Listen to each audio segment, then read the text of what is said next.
Woodward. We are starting off your day with a brand new crew. Meet Broder. I can't control my arms sometimes. My limbs are just kind of flying. Detroit Kool-Aid. Fired up! Y'all got Kool-Aid I'm hot. fired up! But with the Wake Up Woodward Crew, he's actually a part of the family. Flannel Sam. Ask me about my wiener. Okay. Along with JB and KG. Wake Up Woodward gets you all of your Detroit sports talk. Every morning, 8 to 10 a.m. Live on Woodward Sports. A show for Detroit, by Detroit, with people from Detroit. Tell Siri to set an alarm. Because it's time to Wake Up Woodward. What up, though, people? It's Wake Up Woodward. We got the victory shades on, and you know what? This is one that all of us can partake in. This is no Sparty, no Michigan. This is those Pistons again, and they put the beat down, man, physically on those lowly Washington Wizards, man. Thank you guys for choosing to kick off your day with the WUW Crew this morning. It's your boy Brandon Day, aka Detroit Kool-Aid, your credential Pistons reporter and writer for the network. Flannel Sam, the vet of the squad, the vet of the network, and really a really nice sweater here this morning, man. It got a little chilly this morning, huh? I mean, this is actually the shirt that I probably enjoy the most, to be honest. But I do have a name. I do have a brand. So usually I wear flannels, but today I decided to go with something a little bit different. It's going to be a fun show. It was another one of those instances where at about 10:30 at night, I'm like, oh, got to change the prep. Lions did something. But it is what it is. It was following the victory high. I get it's the Wizards, but it was just strike hard, strike fast, no mercy, just like we said, 20-point win. We'll get into it. I should have worn my Cobra Kai shirt this morning, but I went with the Goku one anyway, man, that fighting spirit this morning, because that's what those Detroit Pistons are on.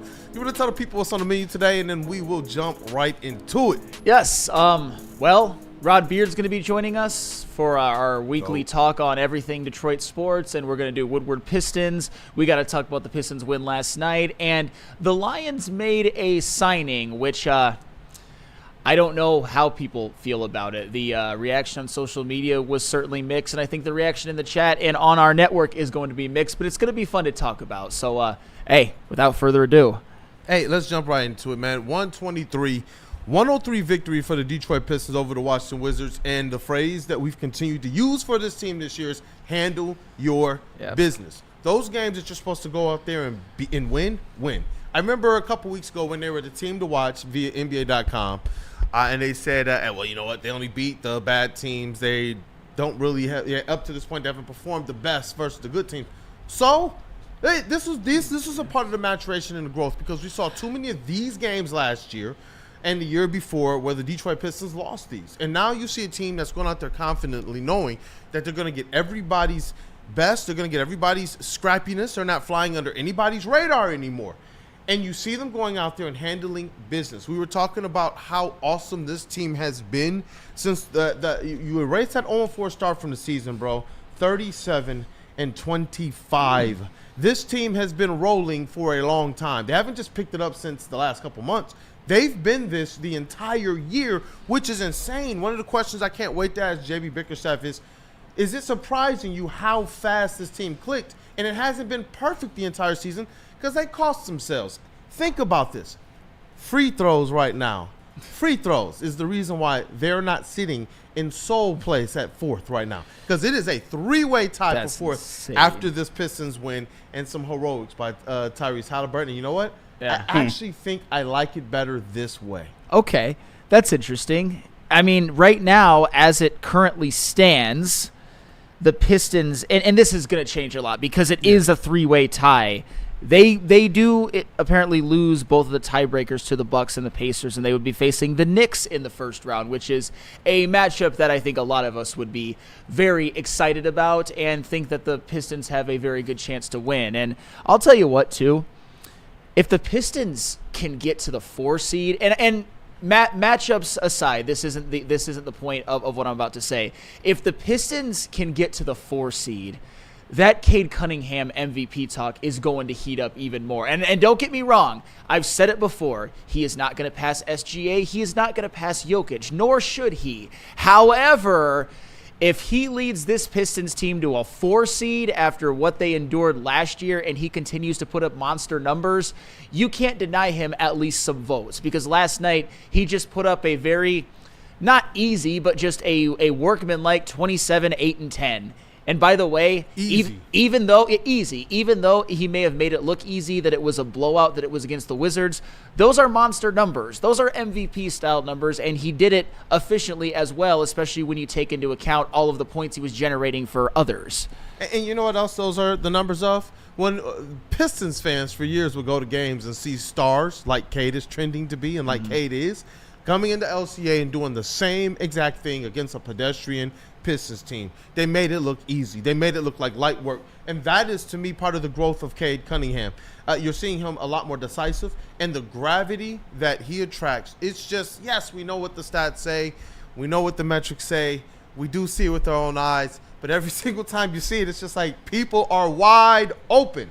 As soon as he hits the free throw line extended, he is like Tobias and Beasley. How are they wide open? Think about it. This is Malik Beasley. Generally, it's, hey, we're going to man spot, keep some on Cade, but keep somebody on the shooter in the corner. They can't afford to do that because Cade will murder you. Yeah. How many times did he say, single coverage as I go to the paint? Back to the basket, hook shot. I'm just playing like mouse in a house right now. And that's what's so special about this team, is that everybody is playing their role. They really bought into this message that JB Bickerstaff was pushing of, you know what, be stars in your lane. And now we see guys like Jalen Duren really taking that next step and making the effort to say, I want to be able to defend the paint. I want to be able to defend in transition. I want to be able to be a solid connection, have a solid connection with Cade Cunningham. The alley-oop connection that they have, Duren said he went to Cade and said, look, bro, let's get this thing popping. Just throw it up. Throw it up. I don't care. I will go get it. And he said that they began from that point. Once they had a few crazy connections, they started practicing it. Shout out to Eric Vincent from Clutch Points, who he's been filming and recording effectively their kind of pregame routine over the last couple weeks or whatever at home, where they're going and practicing their alley-oop connection, and we see them going out there in the game, and it's helping them to the tune of being number one in NBA in dunks per game. And this is from, me, I've said for the last 3 to 10 years, dunk everything. How do you have some of the most physically gifted big men like Andre Drummond and Jalen Duren, and they're not leading the league in dunks? Yeah. But Duren is now. And that's a big deal, because you really leave no doubt. And we all know that the Pistons, Jalen Duren is a supreme athlete with a supreme frame, and you see that alley-oop connection. It's a beautiful thing to watch. You saw it work a couple of times last night as well. But also, Asar Thompson is another one. Even though he hasn't had his best offensive showings lately, even him last night, Cade generated him a couple of easy looks and a dunk. Tobias as well. When you're Cade Cunningham and you have athletes around you, I wouldn't put Tobias in the same class as those two, obviously, but when you can generate easy looks for others and the others are finishing, it's unstoppable. It makes your entire offense flow to the max that it possibly can. And then last night, too, when you talk about Cade Cunningham scoring, really, truly 3-level. And I understand it was against the Wizards, but at the same time, I saw him have a putback layup, driving layup, step back, pull up, three-pointer in transition. He was doing it all, creating for himself, others creating for him. It was a beautiful thing to watch. And I just, they're 18 and a half back, and so are the Bucks and the Pacers. It's so hard to even fathom that I couldn't get the words out. They're basically in a 3-way tie for the 4 seed right now. It's an amazing thing, and just seeing even the fact that they are still closer to the Knicks than they are to the 7th seed. These are things that I'm looking at. I'm like, this Pistons squad was, man, you want to talk about a bevy of mismanagement and bad coaching. They just added some vets that have taken their game here. They've been inspired, like Beasley, to play at a higher level. Tobias Harris has played consistently at the levels that we said, hey, we at least want to see these things now over the last 2 months of the season, minimum.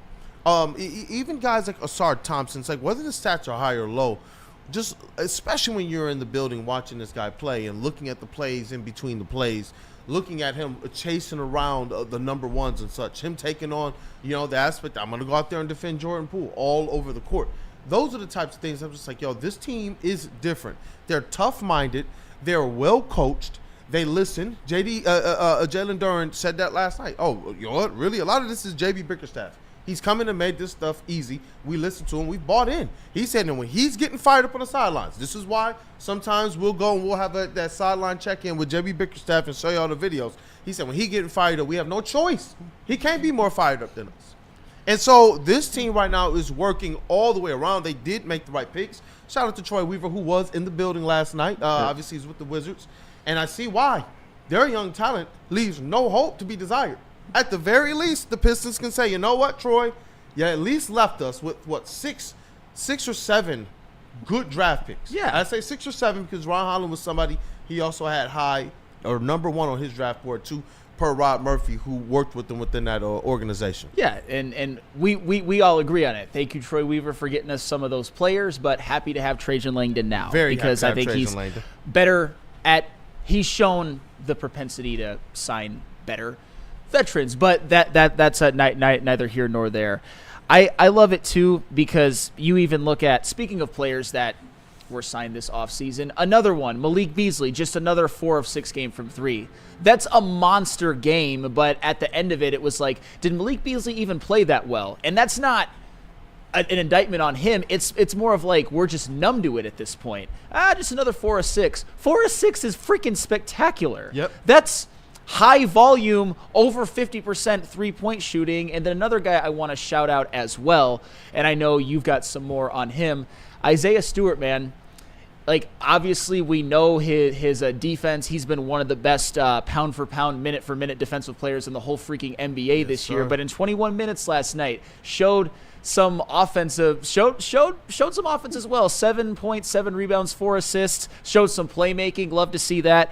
Last night was one of those games where, you know, a lot of people can do things that maybe they're not usually able to do because you're playing the Wizards. Fontecchio made a couple of threes. Obviously not putting a lot into that. He but was on it defensively. Might as well. He was on it defensively, man. I shout out to Fontecchio. And this is what I like. We were sitting there last night. Shout out to Sean Murphy from Half-Court, Eric Vincent, again from Clutch Points. We're in media. And it was so crazy because it was these fans over my left shoulder. One of them was like a Timberwolves fan. The other one was a Pistons fan. And they were arguing all night. He was like, Kane is that dude. He's better than Ant-Man. I'm telling y'all. And it was going crazy all night. And we got into thinking as well because they had many other probably libation-assisted arguments. Ron Holland, you know, when you talk about the playoff rotation and how things get a little bit tighter, there are so many things he did that they don't jump out at the stat sheet. You can see he did a little bit of everything. But just the defense, the hustle, the energy, who he is in transition. Ron Holland is a transition demon budding. The way he's able to either get the transition steal, pull the ball off of the rim with the rebound and just get down the court, or even certain aspects where they will go and pass him the ball. So he'll be on the court with Schroeder, and they will just, boom, pass him the ball, and he's down the court. And what he's gotten much better at is this, and I think he's done this even a little bit better in his first year than Jaden Ivey did. He's learned to go slow while still playing fast. Earlier in the season, you see Ron Holland get downhill and try to make every single layup. And sometimes it didn't work out for him. Yeah. But you see him now getting into that paint, putting pressure on the defense. They're scrambling. And if it's not there, he puts his back to the basket, dribbles back out, and passes it back out. Kicks it back around to whoever's guard, wing, or whatnot. And that's the type of stuff that when you look at those small nuances is where you realize JB Bickerstaff has complete control of the team and that those players trust him. And they are having improvements that I thought we were going to have to wait another offseason to be able to see.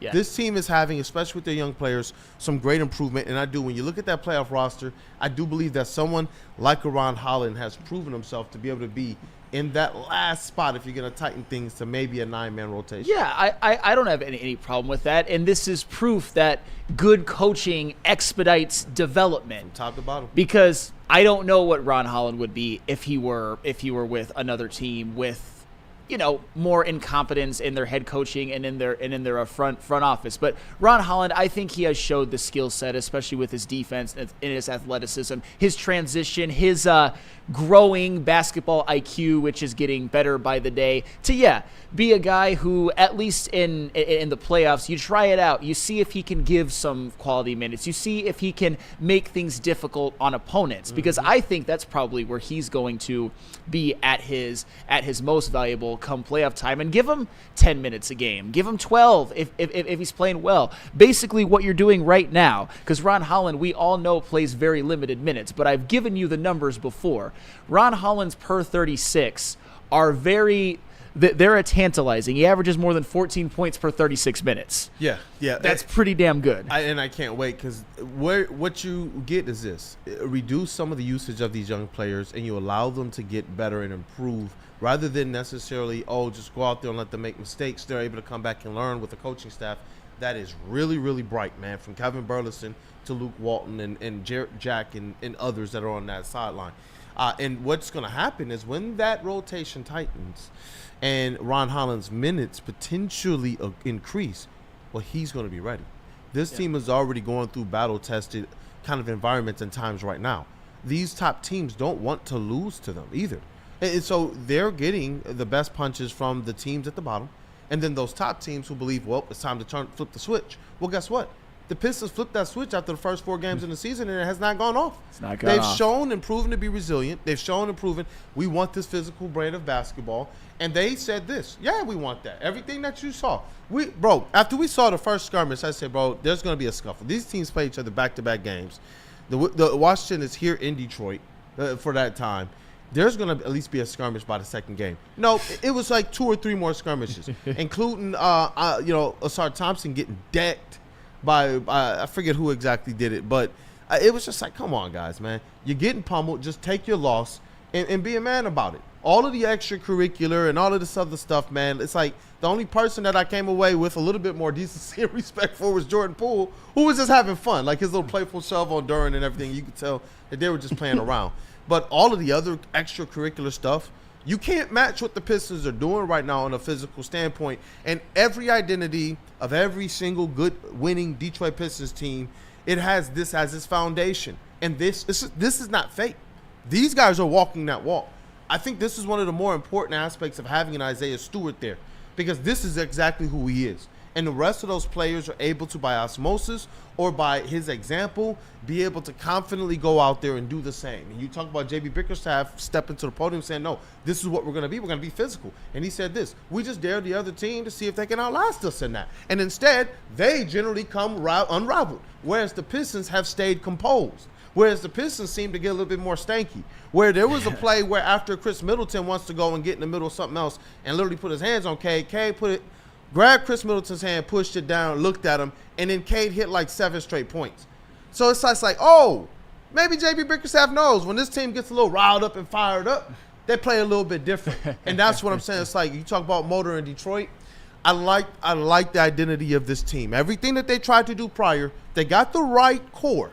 But now that you have, like you said earlier, Trajan Langdon, JB Bickerstaff, man, and the star in Cade Cunningham, this team's ceiling this year, I think, is still a little bit higher. They're tied for the 4th seed right now. And that's the thing. When you're actually talking about home court advantage in the playoffs and it being extremely realistic, your expectations start to change, and you look at what's made them so great. And obviously, we look at Cade Cunningham. We look at improvements, in-season improvements from guys like Asar and Jalen Duren, Tobias Harris. You look at Malik Beasley being arguably the 6th man of the year, but it's also that toughness and grit. It's a real thing. Obviously, my favorite thing about Isaiah Stewart is his defense and how well he's been playing it this year, but you have to have some nastiness and an edge to be that kind of a defensive player, especially when you're the only guy who's near the top in a block shots per game, or at least in the top 15 that's 6'7" on a good day and not like approaching 7 feet or 7 feet and change. So love to see it. Would love to see the Pistons potentially get home court advantage in the first round. And regardless of everything that we talk about in terms of, reshaped expectations, this is a team that with still 16, 17 games left, we're talking about playoffs. That's done. That's over. Yeah, I'm spectacular. I'm not even worried. Bro, I'm not talking about this team in any other way. Like when Tobias Harris went out there and bought the team playoff suits, and nobody said, "Come on, dog, y'all sucked for like 2 years." Everybody was like, "Yeah, that's the way. Let's go, vet. Let's go, Unc." Like the people have bought in. I see Pistons fans online going crazy. Somebody disrespected Beef Stew, bro. The Pistons fans stepped out in full force. I haven't seen this stuff in years. They kind of percolated a little bit during Blake Griffin era. And then all of a sudden you see this Shaq stuff and people are showing up like in droves. Like, nah, bro, Pistons are a playoff team. I'm seeing Pistons fans, they got their card back. They got their debate card back. And they're in there going ham, just like we used to when we were younger, looking at these 04 Pistons, just like we did a little bit when Blake Griffin was going off. But now you know, and this is the difference between that era, the Blake Griffin era, and this one. This is just the beginning. Yep. This is just the beginning. You talk about a Cade Cunningham, man. We got some questions in the Swisher break that we're going to talk about with Cade and Isaiah Stewart. Hey, you know what? And I think that's a good place to end the Around the City Pistons love. And you know what? We could go for this all damn show if we wanted to. But we've got Rod Beard. We've got Swisher break. That's where I think we can pick up where we left off. Because before we get to Rod Beard and then transitioning into Rod Beard, we got to talk about the Lions signing that was just made. And I have a feeling that, and it already has, that it's going to continue to stoke the flames on both sides. I'll just say that because already seen it on social media. And I need your help in this next segment, man, because there's a lot of people who are just like, who? There's a lot of people out there. And when I don't blame you. And that isn't an indictment on the signing. It's not. I'm just saying. I'm not even going to front. Like, if you're a casual, the things I know and the things I don't know this one. Do you want to know a secret? What up, though? A big secret. I had no idea who Roy Lopez was. A lot of us didn't. Trust me. Sue me. Trust me. But I knew you were gonna prepare. Obviously, when I looked into him a little bit more, I got some numbers. I watched some highlights, but I'm just being honest, and I know a lot of you didn't either. Call him out, man. Hey, let me know if you knew who he was. I want to hear from you in the chat, man. Let's get to this next segment. Who got here from Feldman? Feldman, yes. Feldman Chevrolet of Novi, Detroit's #1 Chevrolet dealer and the Chevrolet Dealer of the Year for 6 consecutive years. They've got deals of the month. Get a 2025 Chevy Silverado 1500 Crew for just $199 per month. You can also get a 2025 Chevy Equinox for only $249 a month. Come see George Haas and his team at Feldman Chevrolet of Novi. How do people feel about getting a Planet Fitness membership for $15 a month? How do they like working out in the clean and spacious gym that's filled with equipment for every workout? And how about free fitness training in the judgment-free zone that leaves them feeling energized all day long? Join Planet Fitness today with the free PF app, online or in club, and start getting that big fitness energy for $15 a month. Big injuries, big news. Twice a week, Dr. Jeff Pierce from Michigan Sports and Spine joins Woodward Sports Network for the Injury Insider Report. Big D Energy Tuesdays at noon, and Ermanni and Edwards with Maz Thursdays at 3:30. Get expert analysis and in-depth breakdowns on the latest sports injuries from the man trusted by top athletes in the community, like D-Mac. Whether it's the Lions, Pistons, Tigers, or Red Wings, Dr. Pierce talks us through it all. Don't miss the Injury Insider Report with Dr. Jeff Pierce, your go-to source for understanding the impact of injuries on the games and players we love. Only on Woodward Sports Network. Scan the QR code on the screen or go to MichiganSportsandSpine.com to see if Dr. Jeff Pierce can help you. Feldman Chevrolet, Michigan's #1 Chevy dealer, is kicking off the game with the best prices on all cars, trucks, and SUVs, like this 2024 Silverado for just $296 a month, or this 2025 Equinox for as low as $371 a month. Our locations in Novi, Highland, New Hudson, Livonia, and Lansing means we have the perfect Chevy right in your backyard. Get the home team advantage every day at Feldman Chevrolet, Michigan's #1 Chevy dealer. Caesar Sportsbook, the official sportsbook of us here at Woodward Sports. Do yourself a favor, scan that QR code on the screen. Use code word Woodward1000. You can deposit up to $1,000, but all you have to do is place a minimum of a $20 bet. If it doesn't hit, they'll throw it right back into your account with no questions asked. It's Caesar Sportsbook, the official sportsbook of us here at Woodward Sports. Scan that QR code, use code word Woodward1000, and make some money today. Make some money. What up, though, people, man? Look, if you had the Pistons winning last night, you probably made a little bit of money because that was a given. They just handle their business right now. And you know what? The Detroit Lions, they are handling business, I guess. You know, they signed the now widely known Roy Lopez, former Arizona Cardinals defensive tackle. I'm not. Shout out we to know nobody. Him now. we know him now, man. A 1 year, $4.65 million contract, which is it's interesting because I know you were talking about Devin Bush. I know you like Bush, and he got that 1 year deal. I know you like Bush. I know you like Bush. What? Damn, you just coming at saying like Hey, well, I did. Hey, when it's of the Devin variety, at least when it comes to That's wild. we gotta break this down, man. Hey, yo. I'm looking forward to. Would have learning definitely given Devin Bush $3.2 million for 1 year, but that's neither here nor there. So then, tell me why Roy Lopez, $4.65 million, man, 1 year deal, and I love this. The way the questions are, you know, obviously, are you happy with the move? I don't know. I'm just gonna be honest with you. I don't know. I have no idea. It's like we're in this era, realistically, of trust in Brad. I'm just gonna keep saying that. Trust in Brad. But I love the other one as well. Are we concerned that the Lions aren't doing enough in free agency? And I know we're gonna break down a lot, but chat family, definitely get your feelings in the chat right now. We'll definitely read the best ones. But Flannel Sam, Roy Lopez on a 1 year deal to the Lions, $4.65 million. Roy Lopez appears to me to just be, I mean, from everything that I've seen from him and everything that I've looked up when it comes to his numbers, he's a jag, which isn't necessarily what the Lions don't need right now, and it's indicative of his contract. He's I'd say on this team in an ideal world, he's your third or fourth defensive tackle, especially when Aleem McNeil gets healthy. Hopefully DJ Reader stays healthy. Maybe they do more in the draft. Maybe the Lions make another move. Hell, maybe they even re-sign Levi Onwuzurike as well. You don't want him starting necessarily, which he might be if they don't do anything else with Aleem McNeil being out at least probably through the month of September. But just a couple of numbers. His career high in tackles is 42, sacks 1, TFL 6, QB hits 3.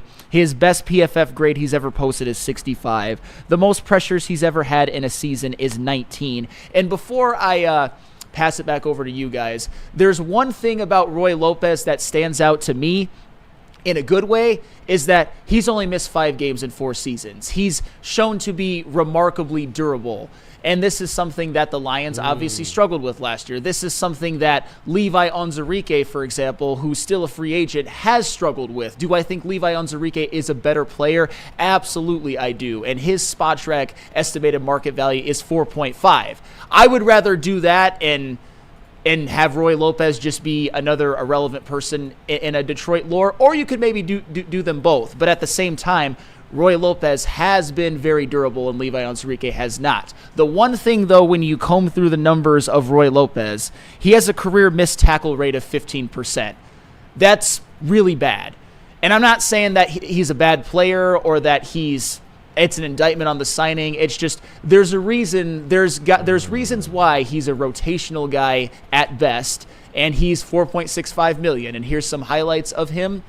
Like I said, not bad. He's just a rotational defensive tackle. Could the Lions use another one of those? Sure. Yeah, not mad at it.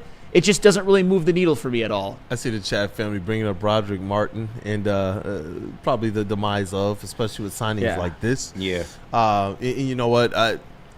This is another one where I'm like, let Troy. We're going to see what he's cooking up here. I see the people in the chat. Some people say right now he's cooking baked beans and hot dogs. So I wouldn't say that. I wouldn't say that either.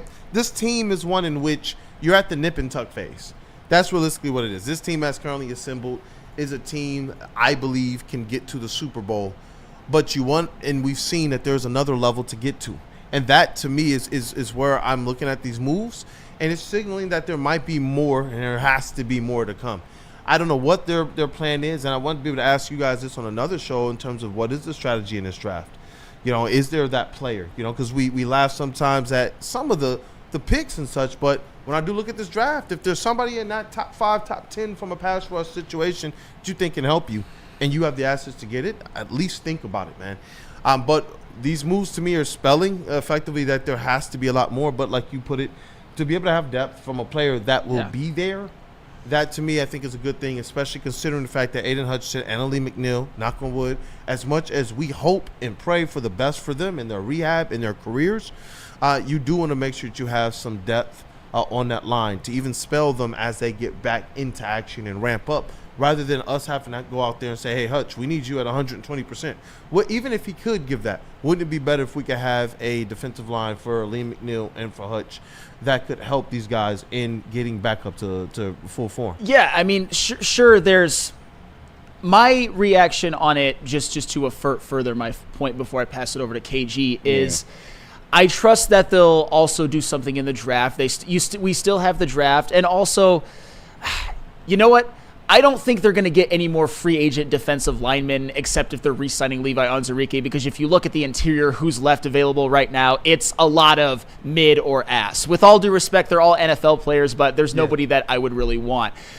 What I'm looking for is maybe this, and then maybe another defensive end in free agency, because there's still some ones left that I think are not tantalizing per se, but intriguing. I mean, DeMarcus Lawrence is still out there, and we talked about him yesterday. For example, Azeez Ojulari, just naming a couple. But I don't think Brad Holmes is done with just this Roy Lopez move. Right. Nah, and much like everybody else, last night I ended up staying up late, and I'm like, who the hell is who is Roy Lopez? Like, we were all taken by surprise, but thankfully, shout out Dosa Dion, man. He had a really good breakdown of Roy Lopez, and ultimately, I think this move, I think you found your spot starter for the next 4 to 5 games, because if you look at what the Arizona Cardinals did with him, he did start a lot of games and he was serviceable.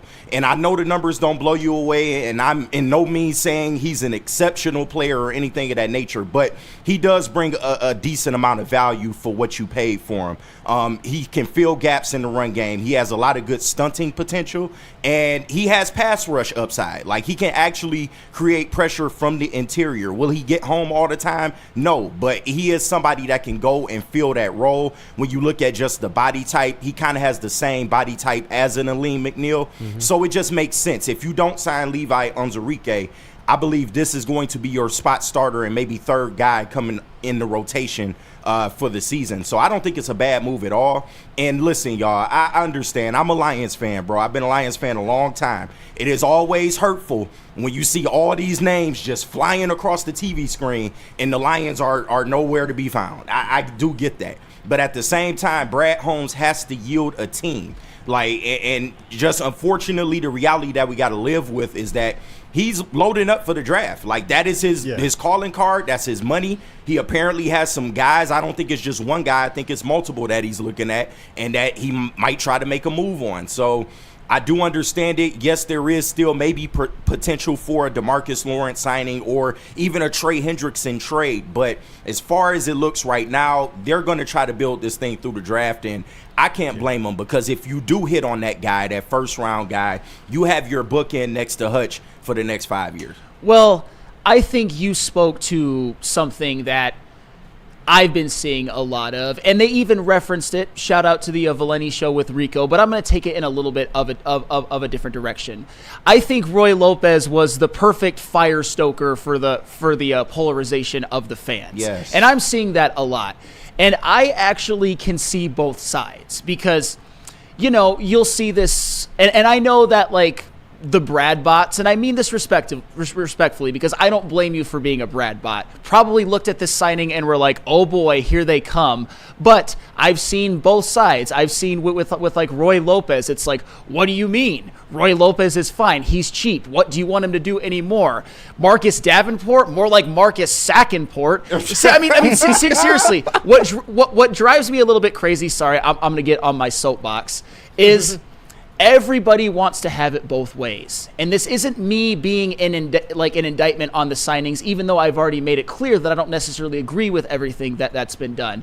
Nobody was opining for, even as the season continued to unfold, of, man, we forgot that Marcus Davenport was ever even on the team. We were talking about players they were missing in the playoffs or in the Buffalo Bills game and whatnot. Nobody was like, Marcus Davenport. He was an afterthought. And now that he's signed, people just act like they were always a fan all along. And I get it. The contract is cheap. But at the end of the day, Marcus Davenport, last 2 seasons, played 6 games, missed 28. The previous season before, the only season in which he's played 14 or more games, he had a half a sack. Same thing with Derek Barnes. Nobody was even really cared that he was injured at the end of the year. He wasn't even one of the people that was mentioned. I know, Kool-Aid, you did more than others because you like linebackers, but even at the slightest pushback of, maybe I don't want to make Derek Barnes. People out there weren't talking about it. Yeah, maybe I don't want to make Derek Barnes the highest paid linebacker on the team. It's like, what do you mean? Dick Barnes? Derek Buttkiss? What are you talking about? You rube?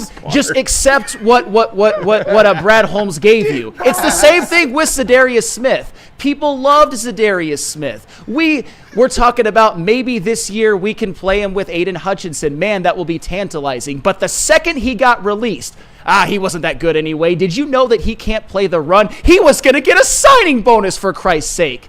But let me go the other way.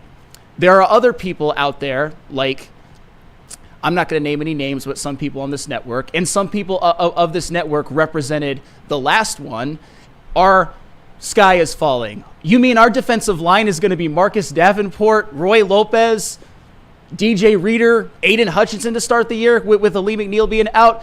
Nothing can be done. Everything's awful. Yeah, like, I can see both sides, but the polarization of the fans is just crazy right now. It is crazy, and I think it's because, again, as fans, we're trying to figure out how to be of a team with Super Bowl expectations now. Before it was playoffs and can we win the division, and now we've had a couple disappointing ends to the season despite some of our best seasons in Detroit Lions history, and I just don't think fans really know how to handle that. The realistic nature of things is this.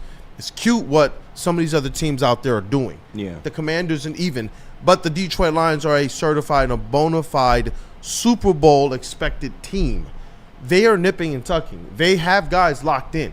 They got their dogs, they got their horses, and they still have, a cadre of draft picks to be able to get something done at a position of need, ironically in a year where the draft is deep at that position in terms of pass rush help. Right. And that's where I'm just like, you know what?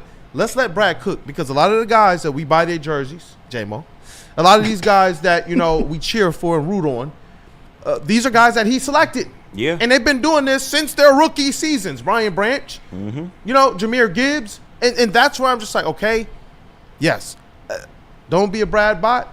You know what I mean? And don't be, a Brad hater. Right. Be somebody who understands that realistically, not everything he's done has worked out. But for the most part, you can trust his overall vision. And that's where I appreciate being able to break this thing down and us being able to say realistically, we think that he's going to be a depth piece. We're not going to, crash out on the deal or anything. But one thing that we know for a couple years we've all been consistent on is, hey, you're going to have to get somebody that can be that bookend for an Aiden Hutchinson. Yeah. No, that's facts. And I totally agree with everything that y'all saying. And I be trying to, get that through to the fan base that the answer always normally lies in the middle. There's gray area. That's just life. There's always caveats to certain situations. And it'd be different if we had a GM that was out here promising us stuff and it's not getting done. Brad Holmes has been honest each and every turn. Bro. He literally tells you at the podium, and I know we don't want to hear it sometimes as fans, or we let our imagination get the best of us, but he's been honest about how he's going to operate for years now, and we just don't seem to like that. But I think we also take for granted that in the face of injury this past season, this was a 15-win football team. So I can't necessarily blame Brad Holmes for thinking, okay, we're right there. We had everything at our disposal, and when everybody was mostly healthy, our defense looked pretty damn good. We can run it back as is, and I can just make subtle adjustments. And I think that does get lost in terms of, just what happened in the playoffs. And we do get it. It's Super Bowl or bust. We all know the boat that we're in. They know the boat that we're in. Playoff losses like that aren't acceptable at this point. But for what this overall looks like, this team is pretty set and ready to go. You still have one of the best rosters in the entire league, not just the NFC. And as fans, we just gotta back up a little bit. I'm not saying, just trust Brad Holmes to death. I'm not saying, he can't be questioned. But at the same time, we got to just take a step back and just relax, man. We still early in this process. There's a lot more moves to go. 100%. And the way that I see it is I'm never going to bot for a GM that hasn't brought us a Super Bowl or a championship yet. And that's not – I'm not saying that a Brad Holmes should have. I'm just saying that you're never above reproach until you do that, in my humble opinion. But I'm also going to trust the man who has built this team from the ashes into what we think is going to be a perennial contender. He's earned that. Absolutely he has. I think my biggest issue, and I think WeezyD313 actually puts it very well in the chat, and I was pissed about this on Monday, and I'm pissed about it now. Just for full transparency. The whole network, they wanted Z back, wanted Barnes gone, and wanted Davenport gone. Now everyone is acting like they see the vision. Yeah, okay. I agree with you, Weezy. Maybe you disagree. Go ahead. Well, in terms of what? The whole network wanting Z gone or Z back. Z back, Barnes gone, and wanted Davenport gone. I agree with you. Yeah. I agree with you 100%. At least you were consistent. And I gave a little bit of pushback to the Davenport and Barnes thing. What's driving me crazy is the disingenuity, whatever the word is, across even this network and across the fans. And I'm not saying this show. I think this show covered it well. There's a couple other shows on the network that I'm talking about that not only will say that we're opining for Zadarius Smith, not even mentioning Davenport once, not even mentioning Barnes once. Now they're acting like they saw the vision, and you all are fucking idiots for not seeing it. That's what drives me crazy, and they get away with it. Yeah. I was just being a little honest on Monday, and I got murdered by you guys in the chat, up and down. You guys basically shoveled me 6 feet under. Just be a little bit honest. We can agree. We can say that we trust Brad Holmes and everything is going to be fine. But the people who are just have their capes on for Marcus Davenport now and Derek Barnes make me want to lose my mind. I get it. If Brad wants him, we want him, and we can accept it, and we can be somewhat happy with it. But just people get away with a lot, and it drives me insane. Yeah, and you know what? For me, the Davenport one is one that I question, and I will continue to question, because it didn't work out the first time. We didn't think that it would necessarily work out the first time, and now we're going to run it back. You still trust in Brad, but you also know he also has some misses, but they haven't necessarily kept the Detroit Lions from the precipice of where we know they can get. Exactly. And that's from, like, with Derek Barnes, I was happy with that one. I felt like if Calvin Shepard's for it, you know what? Let's rock, because he was his direct coach. And from just some of the things that I hear, Derek Barnes is a leader in that locker room. So, to me, I was fine with that. And Zadarius Smith, I definitely want him here, and I'm hoping that they still go and get him here, because Zadarius Smith as the lead pass rusher, he looked decent, you know what I mean? But when you talk about pairing him with a healthy Detroit Lions defensive line, and you're talking about Aiden Hutchinson on the other end, that was, to me, where my ears perked up in terms of what could Zadarius Smith really, really be. And it's stuff that we pondered often on this show. So it's... to me, I'm really looking at this draft now, and I start to wonder, because I see Ed O'Neill here in the chat. I see him here. And shout out to Ed O'Neill as well, man, one of the regulars for a long time. He said, so I'm supposed to give Brad faith to draft a D lineman when he has only hit on 2 of 6. And for me, I look more at it like this. I trust Brad Holmes in those first couple rounds to go out there, and if it's especially in the first round, he's hit on those. He hits really, really well on those first-round picks. I expect him to do a good job there, too, if he decides to select a pass rusher or two in the first couple rounds of this draft. And if there's somebody that you believe can really give you that impact, maybe they're not as polished, maybe they're not as savvy, maybe they're not to where Trey Hendrickson and Myles Garrett are right now, but they can go out there next to an Aiden Hutchinson and be game record type, I am all for them going and trading up and using extra assets to do that, because ultimately That's what we're trying to do. If you can go out there and get that with a Miles and a Hendrickson at such an elite level, you do it. But if you can find somebody on a rookie scale contract that you believe can give you a great impact, why not? He's cooked in these first and second rounds. He's cooked when he's traded up. I trust Brad in that approach, and that's where I'm in alignment with a lot of what you guys are saying. You know, I don't agree with everything he's doing. You know, we sat here and we talked about it after 2 years ago at the trade deadline. Man, you need a pass rusher. Are we just going to win one game now and be happy with that? No, they were a whisker away from the Super Bowl. Yeah. We were wrong and he was right. So, you know, that's where it's like I won't just rubber stamp everything, even as Kool-Aid, but I will say, you know what, we got to trust and see where this guy's vision is going to go. Right. Hey, you know what? At the end of the day, Brad Holmes has an equity in this town. I'm not mad at the Roy Lopez signing, although I'd like more. I'm not necessarily mad at Marcus Davenport and Derek Barnes, although I slightly disagree with it. And I would like them to replace Za'Darius Smith. But at the end of the day, I'm also extremely happy with the DJ Reed signing as well. And I said as much yesterday. It was all kumbaya from me yesterday. But do we got Rod Beard on, Mr. JBSmooovv? No Rod Beard yet, but we can clean up some super chats. Absolutely. And that's going on right now. Shout out to everyone sending in super chats as well too. This is from earlier from Burns, $5. He said, "Crash out Pistons." So, hey, I'm right. They're right there. Nobody sent in $2. Said, "Shit, for a sec I thought we signed George Lopez." Thank you. Another one from Burns, $5. He said, "I'd be critical of Brad not going hard for DLs, but where did the Lions get worse? We didn't have Big Z until Thanksgiving, and we were still 11-1 going in." So we take it for granted. Shout out, dog. respect that. We do. $9.99 from Luigi Gaming. This coming from the guy who called J-Mo a bust. Practice what you preach. I'm assuming that's directed towards flannel. Well, and I also wore a jersey when he got 1,000 yards. Yeah, so like he put his money where his mouth. Yeah, that's very factual. Newsflash: people can be wrong, man. It's okay. And he's been one of the best. Over here. Goddamn. He's been one of the best at admitting that too. Yeah, he'll just say it. He had 1,000 yards. I will shut my mouth and lock it, throw away the key when it comes to Jameson Williams, except for positive thoughts. And Ben Wallace deserves to be a Hall of Famer. That is true. And finally, one from Ed O'Neill. He sent in $4.99. Says, "Sam, can you break down Brad's 6 DL picks and talk about why fans should or shouldn't be optimistic on drafting a DL when he isn't even at a 50% hit rate?" I mean, Aleem was great. Hutch was great. Levi, he popped the last year. he did.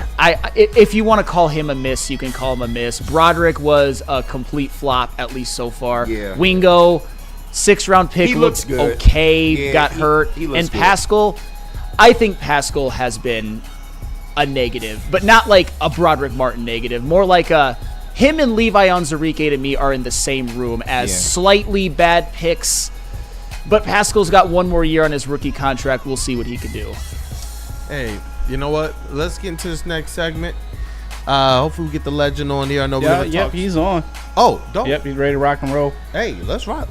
Let's rock, man. Got the legend, Detroit News Rod Beard, sports editor-in-chief, the Detroit News, on for a couple segments. First, of the Detroit News perspective on Detroit sports, and then right after that, Woodward Pistons segment. Got to talk Pistons, TPB.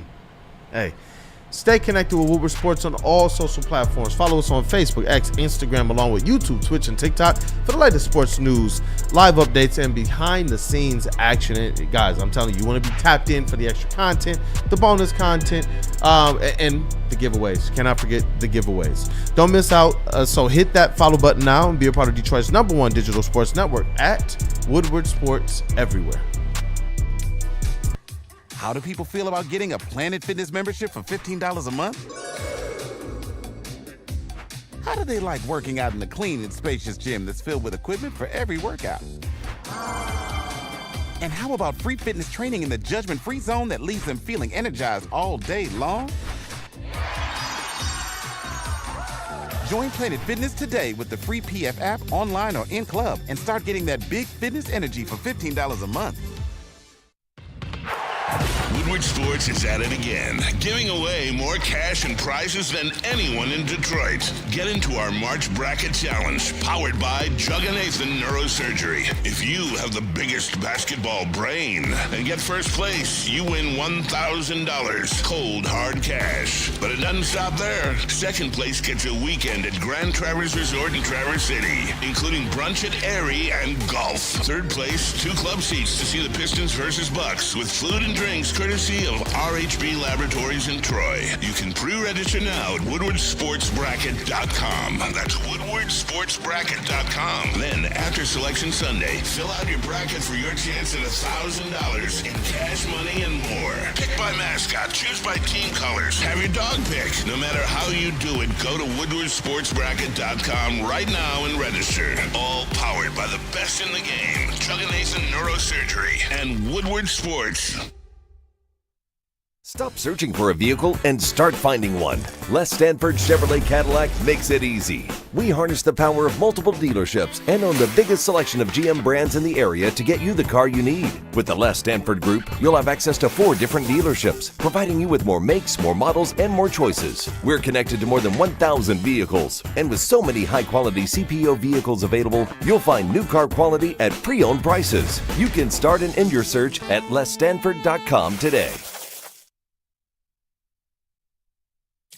Thank you to all the fans for making Woodward Sports your #1 online destination for Detroit sports. We promise not to drop the ball. Hey, it's Planet Fitness, fitness that fits your budget. No matter where you are, there's a Planet Fitness close by. There are more than 50 in Metro Detroit and thousands more throughout the world. At Planet Fitness, you'll experience a squeaky clean gym that has tons of equipment, friendly, knowledgeable staff, and a totally judgment-free atmosphere. Did you know that all Planet Fitness memberships include fitness training for no extra cost? Want all the perks? Upgrade to the PF Black Card and enjoy use of amenities such as unlimited use of the Black Card Spa featuring hydro massage, massage chairs, and total body enhancement, and more, along with access to over 2,500 locations worldwide and unlimited guest privileges. For more information or to join today, visit your local Planet Fitness or planetfitness.com. What up, though, people? Welcome back to Wake Up Woodward. JBSmooovv over there singing, man. .com. You know what? Let's just go on ahead and smash that like button. Satisfy it. Treat it right. Treat it nice. We got the legend on the way, man. But we need y'all to make sure you treat that button right. Hey, 2 days in a row. Hey, it's a lucky week for that like button, man. Let's do it. No, I'm over here looking at Rod right now. He's getting the sticky notes He's getting together. the sticky notes ready? Yeah, Hey, right. let's go. Hey, get them boys on. I'm looking like I might be 3 out of 5. So, hey, I'll take those odds. Hey, man, satisfy that like button, man. Make sure you guys run it up. Hey, JBSmooovv, you want to tell the people as well about what's up here on the desk before we get right on? Oh, yeah, because I told you guys yesterday I was going to bring in something that maybe entices you guys a little bit more. Shout out to all my Spartans fans in the chat as well, too. Up for grabs today, we have a signed photo of one Mr. Tom Izzo back in his younger days that we have up there, and a rated rookie, damn near perfect 10 Christian McCaffrey card. That is a 9.5 Damn. up there. Run CMC. Yeah. Goodness gracious. Hey, so people, get the super chats in. You know, the first 50 is a merch giveaway. And then the next several 50s, you guys can find yourself with some pretty valuable pieces of sports memorabilia here, especially if you're a Sparty fan there. I'm just a basketball fan, too. And that Tom Izzo one, I'm sitting here like, man, I wish I was eligible. I really do, especially in the month of Izzo, man. Speak I'm for sorry, yourself. I'm sorry. Please do so. Hey, you know what? Let's get the legend Detroit News Rod Beard on the show right now because we got to ask him just his temperature right now on the job Brad Holmes is doing. Yeah. What up, though, Rod? Oh, no audio. Oh. We'll get it because I already see it, man. He's ready to spit. Gentlemen, here we go. There we go. Rod, listen, man, we're talking about it already. You know, the splash signing of Roy Lopez to the Detroit Lions. Listen, this has been one of the more polarizing times, in my opinion, during the Brad Holmes era. And it's at a time where the Detroit Lions are no longer in a position where they're having to go out there and find major pieces. They're nipping and tucking right now. They're trying to find a way to go from, we can get to the Super Bowl to, you know what, that's a team that will win the Super Bowl. Just want your temperature right now on the job that Brad Holmes is doing, as well as kind of the perspective or outlook ahead. Depth. just go get depth. And we talked about that at the trade deadline last year. Go get depth. Go get multiple guys along that defensive line who can help you. I don't have a problem with it. And you lose one of your corners, you go out and get the best corner on the market. Like, how do you complain about that? What are we doing? What are we doing? I love it, man. Well, let me ask you this, because I disagreed with some of what Brad Holmes has done. Although I'm not mad, just a little anxious. Would you like to see Brad Holmes make one more move on the defensive line? Trey Hendrickson, go get him. I would love to see that. I know it might not be realistic. There are other people who are out there, and when you look at the numbers for Josh Sweat, is that something you're willing to go and pay to get a piece that really solidifies your defensive line and your edge? Maybe. I mean, how important is that to you? You got to pay all these guys at some point too. So people will look at and say, and you got two camps here. You need one good year and you win one Super Bowl and nothing else matters after that. Or you have a few years of sustainability where you have many bites at the apple if you structure this roster correctly. And those are the two competing sort of camps in this. Do you throw everything all in and you might miss, or do you try to sustain this over the course of a few years? As Lions fans, we should be trying to sustain this. Give me 3 or 4 bites at the apple, and if you miss on that 1 year because of injuries or whatever else, that might be it. You don't have a chance to re-sign some of your top guys if you do that. Yeah, Rod, and you know what? When just kind of looking at the Detroit Lions as well, and you know what, the draft is just kind of a little over a month away. What's the perspective there? Because obviously, if you do trade for Trey Hendrickson, it will eat into that draft capital. I don't think that it's going to necessarily gut them, but this looks like a draft that is deep for pass rush. If they don't make that trade, how are you feeling if they decide to load up defensive end-wise in this draft? Me personally, I'm starting to lean to, if you see a guy in that top 20, top 10, top 15, someone falls to you. I know someone in the chat earlier, they're hoping that Abdul Carter falls to a position where the Lions are like, you know what, we got to go up there and grab him. I don't think it's going to be possible. I am more in line with what our guys KG don't be like that. talked about. Landon Jackson, Abdul Carter James Pierce. might fall to 2.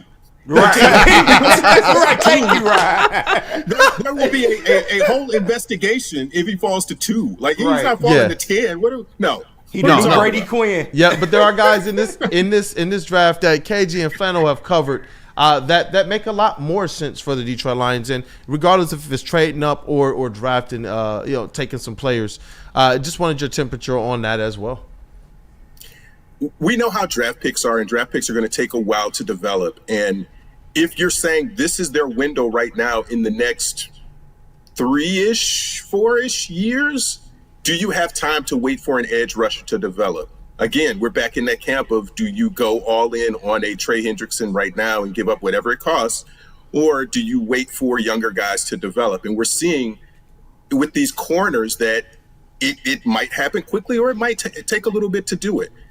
That's the big question here. I think the draft picks are there. You're not picking in the top 10 like in previous years, so you might have to wait a little bit longer unless you just get a value pick late in the first round. And Rod, you know that Zadarius Smith, was somebody that we brought in, and we did get solid production from him. It took a lot of fans by surprise when they went out and released him. But when you kind of dig into it, you realize, like, okay, there might have been some money going into 2026 that they wanted to kind of retain. So they end up saving some money on the cap. But do you think there's a chance that they do re-sign Zadarius Smith to this Lions roster? Yeah, there's always a chance, and you just got to let the money settle and see where the market takes you. That if you go out and you get DJ Reed for less than you than Carlton Davis ended up making, you're doing all right in terms of cap space. So I think that's part of the game that you got to play, is let some of the dust settle, see where guys go, and see what those costs end up being.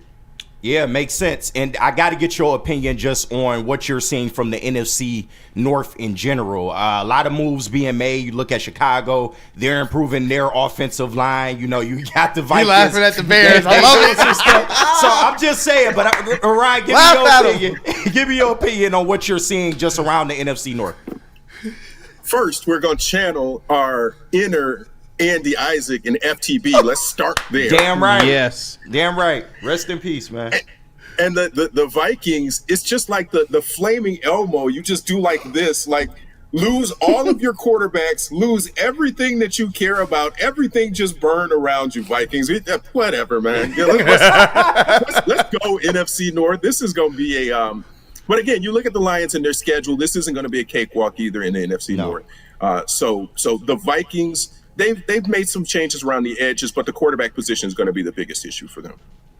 Yeah, absolutely. They better hope J.J. McCarthy's good. But that's not our problem, at least as of now. But what is our, not the opposite of a problem, we hope, DJ Reed. I know you alluded to it at the beginning a little bit, but what are your final thoughts, or at least your initial thoughts on the DJ Reed signing? He's tough. He's handsy. He might go out and get some penalties, but he knows how to play defense.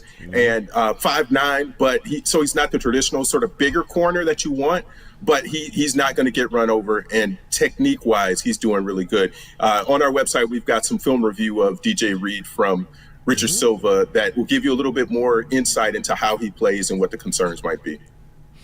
Hey, and you know what, Rod, before we get into this next segment, we got to talk about these Detroit Pistons who are tied right now, three-way tie for fourth place with the Pacers and the Bucks. Listen, this was hotly debated on the show yesterday. It got emotions up. I don't even understand why, but I need you to help us settle this. Mario Lopez or Wayne Brady? Wait, what?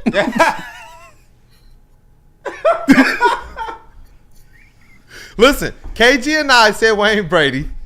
Chase and Flannel said Mario Lopez. Do it for the culture, Ryan. Come on. You saw what I'm saying? What are we talking about? What? Why? I don't even know how this came up, to be honest with you. It's Wayne Brady just on the strength of Chappelle. Let's go. I don't need to consider anything else. Let's go. You know what? Let's get to this next segment. Wayne Brady. Hey, you know what? That's another one of the tally. Riverside. JB, what friends we gotta say what up though too? I gotta tell them about merch. So JB over there. Give me a second till I get myself together over here. My God. Head over to WUWsports.com. Click on that shop tab. We got new designs for you every single week. But let me tell you about the ones we got up here on screen, because you know baseball season is right around the corner. 2 weeks, I actually believe. Woodward Tigers gear for you that you need to be decked out in when you're down at Comerica Park, especially for opening day. And you got the LFG Red Wings t-shirts and hoodies going on right now. Come on, Red Wings, pick it back up. Head over to WoodwardSports.com, click on that shop tab, and get swagged out. How do people feel about getting a Planet Fitness membership for $15 a month? How do they like working out in a clean and spacious gym that's filled with equipment for every workout? And how about free fitness training in the judgment-free zone that leaves them feeling energized all day long? Join Planet Fitness today with the free PF app, online or in club, and start getting that big fitness energy for $15 a month. Head to WoodwardSports.com and click on Shop. Get the latest in Detroit sports apparel and exclusive Woodward Sports gear. WoodwardSports.com can get the whole team outfitted. Love the Pistons, Red Wings, and Tigers? We got something for you, too. Shop online at WoodwardSports.com. Feldman Chevrolet, Michigan's #1 Chevy dealer, is kicking off the game with the best prices on all cars, trucks, and SUVs, like this 2024 Silverado for just $296 a month, or this 2025 Equinox for as low as $371 a month. Our locations in Novi, Highland, New Hudson, Livonia, and Lansing means we have the perfect Chevy right in your backyard. Get the home team advantage every day at Feldman Chevrolet, Michigan's #1 Chevy dealer. A ton of fun, a ton of sports, and a ton of man meat. Welcome to the Woodward Heavyweights, live daily 5 to 7 p.m. on Woodward Sports.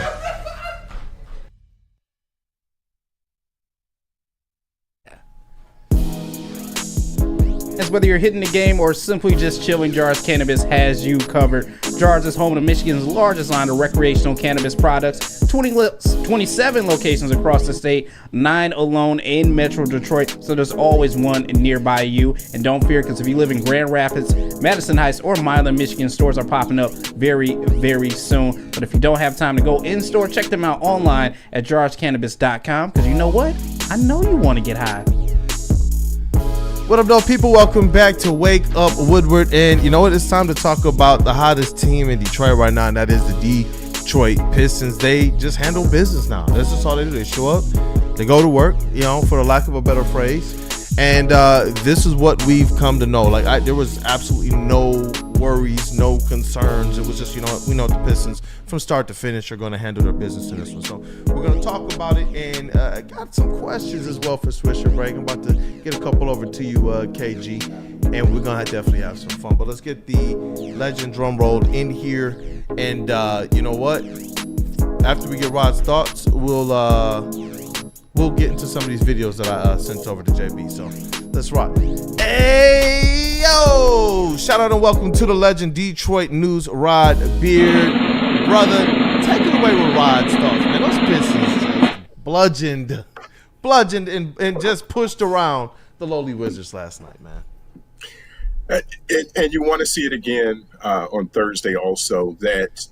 We talked about this at the beginning of the year. Beat the teams you're supposed to beat, and then try to steal a few from the ones you're not. And they're not losing these bad games. Even the West Coast games with the Clippers and Golden State, they fought in those games. They were right there to the end. But you got to go in and you got to beat Portland, and you got to go beat Utah, and they were able to do those things. So win the games you're supposed to, and you'll be somewhere around 45, 46 wins. 51? Yeah, who knows? Yeah, could be, man. We'll it's still alive. I'm still on. It's still alive, man. No, not for you.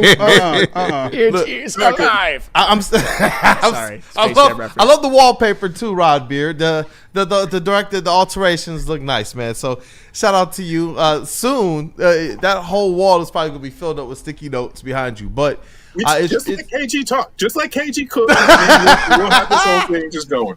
Bro, let's rock. You know what, Rod? I want to be able to give people just a sense of the environment from last night as well. So, JB, let's roll a couple of those videos, talk about it, and then we're going to get into this swish or break. Is there one you want to start with first, or? Hey, we'll go walking down the stairs, man. We got that dub. We'll start there, man. What up, though, people, man? What a game. The Pistons just handled business in this one. They went 123-103. It wasn't really close. They were in control the whole game. About to go to the press conference and talk about it, but that's been the identity of this team, handling business. They got another one against the Wizards. You got to do it again. Let's go.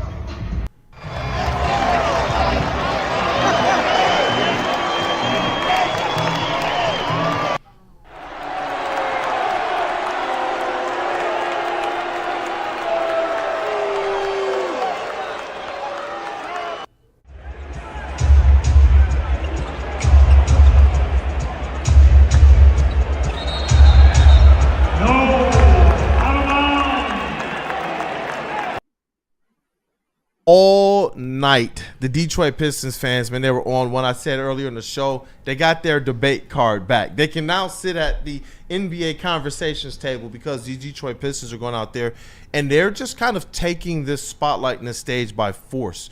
All season, after like the first 20, 25 games where we do that assessment, we've done this the last 3 years now, Woodward Pistons. The thing that locked in was, look, the dysfunction around them, as well as just how well coached they are. They're going to have an opportunity. We're going to see that, you know what, the 4th seed is within reach for them. They're probably going to settle at that 6th seed. But right now, you got a team that is tied for that 4th seed in a 3-way with the Pacers and the Bucks. And it's an amazing thing to see. And the fans are bought in. That arena is becoming more and more full. Even on nights where it might not be every seat filled, there's not many nights where you're going in and you're like, oh man, this is kind of empty, like you had maybe the couple past seasons. And so it's nice to see this revitalization of kind of Detroit Pistons fans, this relationship between them and the players who they say that this is what they want. We've heard them the last couple seasons say, we hear what's going on over there at Ford Field. We can hear it. Ron Holland talked about, I live in the city. I live literally in Detroit. I hear them at the Tigers games. I hear them at the Lions games. And now to see the Detroit Pistons faithful trusting what they see in front of their eyes right now and being able to go out there and really be that extra man on the in the building for them and turning that into a hostile environment. It was awesome to see, and the players are loving it. You see them responding, and it was a physical battle in which they remained composed, whereas their opponent came unraveled. And this is starting to become a part of the identity of how the Detroit Pistons are winning games, Rod. Yeah, and you know what I noticed? That's a Tuesday night, and that lower bowl is pretty full there. So that's something that's different, and it's a Wizards game. On one hand, you could say, hey, they're expected to win this game, but the other one, it's not a Golden State. It's not the Lakers. It's not a marquee matchup that you have to go and figure out how to sell tickets for. This is something that you're starting to see turn a little bit more, and this is a playoff team, man. This is straight up a playoff team. That the way that they go and handle business and the way that they play defense. Again, when was the last time they just got ran off the floor? And it happens to everybody. They did it to Boston. But when was the last time they just got ran off the floor? You don't see it nearly as much as you saw it last season and in previous seasons. And who knows? I mean, Jaden Ivey could be coming back into this and make this really, really interesting. That'd be interesting. And Rod, I want to preface this by saying I don't think that Cade can pass SGA, and I don't think he can pass Jokic when it comes to MVP voting, nor should he. However, the Pistons have a realistic chance to get the 4 seed. If they can finish the season with a 4 seed and have home court advantage in the first round of the playoffs, does that help Cade Cunningham get some top 5 MVP votes at least? It does. How much is really the question there?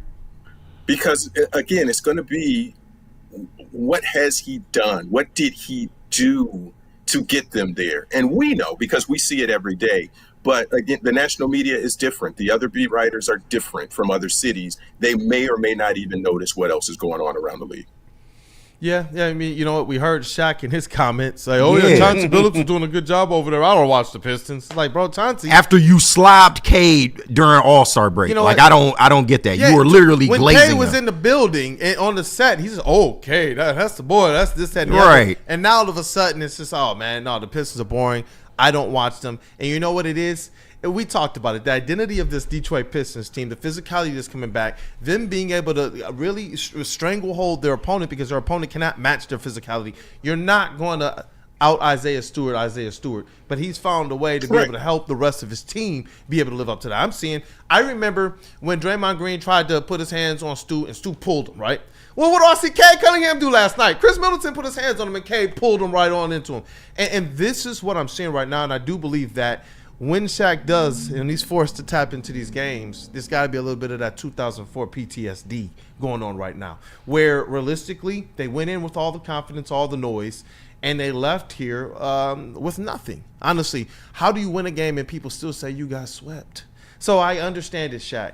I understand it, man. He's going to talk. He's going to say what he say, but this is more akin to what you're talking about. The people who have this platform who say, well, no one's talking about the face of the league. Well, when you got a face of the league, and we got a swisher break question on the way we're going to talk about. When you got a face of the league, but you're sitting here disrespecting him on this platform, on this stage, when they're literally tied for 4th place in the East, that to me is just wild behavior.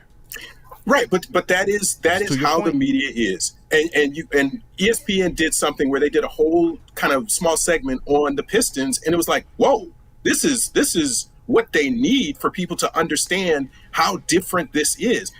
If you didn't pay attention to the Pistons only winning 14 games, the fact that they're at 37 now doesn't really strike you as being that big a deal. Yeah, Pistons are in 4th place. Okay.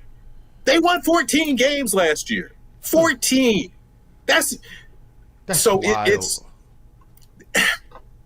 you from a national standpoint. That's the point I keep going back to is you have to understand where they were last year to understand why just getting into a playoff spot is significant, but to be in the 4th spot, or tied for the 4th, and to be locked into the playoffs, not even the play-in, you're not even vying for that 7, 8, 9, 10, whatever, is significant. And the more people who talk about it, the more writers who write about it and you see it on a national scene, is where this is really going to hit the pavement. And you know what? They're closer to the 3rd seed than they are to the 7th seed right now. Think about that. Think about that. It's the truth, right? That's what's wild right now. The Pistons are legitimately closer to the 3rd seed than they are to the 7th. And I got some crazy theories. I'm gonna follow them out over a couple weeks, and then we're gonna talk about. You gonna make Rod write another sticky Hey, note. no, for real, Rod. You might have to put a sticky note up there for Kool-Aid, man. Because there's something at the end of the segment that I gotta ask you, man. No, hold it. You said hold it. I got an episode coming, maybe in 2 Wednesdays. Oh, 2 Wednesdays. He trying to think on it. Get the sticky note, Rod. Get the sticky note. He got to hold all of that. He got different colors. Man. What up, though, Fado, before we get to the Swisher break? I mean, the Pistons are closer to the 3 seed than the 7th, but according to Shaq, they're 4 games under 500. Right. That's like, drives me what? crazy. Whoa. If I make a mistake that egregious on air, and I get it, I'm not Shaquille O'Neal, I am mortified. If I get somebody standings off by like 2, I'm just like, I can't believe I said that, but Shaq would just be like, yeah, they're like 4 games under 500. Right. And the dude's like, I don't think so. They're actually 6 games over. Right. That was basically how that That went. was hilarious. Yeah. Oh, they're not winning the championship. Stop it. Like, bro, nobody said they were winning the championship, bro. But Hey, who had to Shaq, get that out there? I thought that was a little funny by Shaq, man. I like Shaq, but that one was just like, come on, bro. Like, you ain't got to be a tough guy all the time. And you can tell that the guy was like, I'm just some nerd. I don't want to like tell Shaq he's wrong. But when you're that egregious, Right. it's like, I don't think that's the case, bud. Go on. Nah, so we ready to Swisher get break? in this? I got to see that graphic first, though. Oh, yeah. Got to pop that up there. There we go. Oh, it's like So porn to glad me. you didn't switch to me at that time. All right, and Chase, if you can play me some pimping, man, I'd appreciate that. And we got 5, topics of discussion in here, so I would like to get all of these off because I feel like they're all really good. But to start it off, answer in the chat too, chat family. Oh yeah, we'll read off some of them. To agree with Bill Simmons, Cade Cunningham deserves all NBA second team. Swish or brick? Hey, listen, he had a podcast where he was talking about Cade Cunningham and the impact he's having on the Detroit Pistons winning. It took me all show, every time we talk Pistons, to be like, all right, let me not mention this. Even when you talked about MVP, because we all talked about a long time ago, yes, we do believe that he deserves to be All-NBA. You look at the 2 previous All-NBA players, and Drummond and Blake Griffin, they finished with 8 seeds, and everybody knew that they were going to get ceremoniously swept. You got a Pistons team that is legitimately right now tied for 4th. All-NBA second team, not just third. What say ye? I'm going to go brick. It should be first. Not second, not third, first.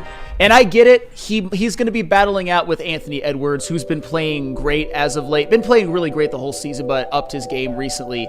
But if the Pistons finish with the 4 seed and the Timberwolves, even though it's not Ant-Man's fault, finish in the play-in, how could the 2 All-NBA first-team guards not be Shea, SGA, and Cade Cunningham? So I'm going to go All-NBA first. What a backcourt. JBSmooovv.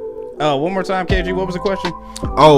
According to Bill Simmons, according to Bill Simmons, Cade Cunningham deserves all NBA second team. Swish or brick? Second team? Yeah. NBA second. Give me a brick on this one, man. There's no reason why he doesn't deserve all NBA first team. Like, what are we doing? What are we doing here? Oh, the crew. I like this. Cavassier, man. Oh. Training in there. You know what? Shout out to Cavassier. Summer's wanted to answer. She's Summer was answer. Yeah, go ahead, Summer. Let's go. So Summer's in the building training. That's for sure a brick. A brick? Sure. You got him as first team too? First team. Wow. Let's go. Yeah. Where they sticky notes at, Rod? I'll see you write sticky notes for everybody else. It's equal opportunity around here, man. KG, what say ye?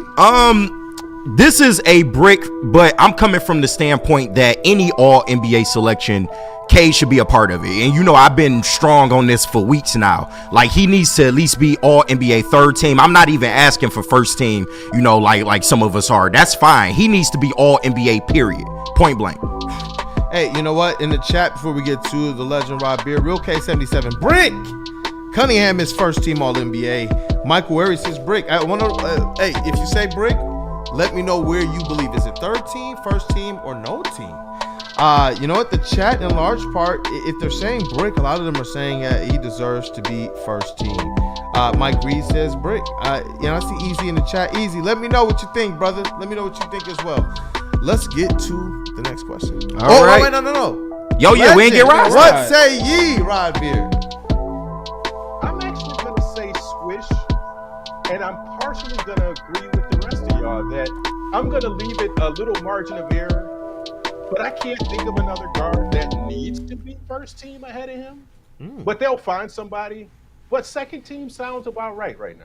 That sounds about right. Look at Ryan coming around. Look at him coming around.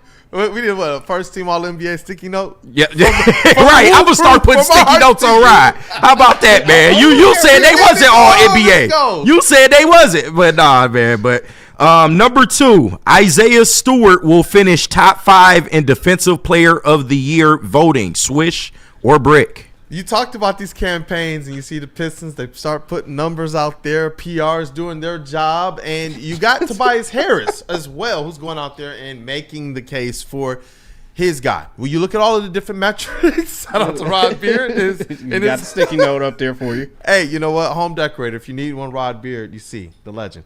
But you got a guy in Isaiah Stewart who, across the board in the metrics, he's been consistently top 5 and a lot of these paint protection numbers. And you see the blocks at the rim as well. And he's doing this really not with starter minutes.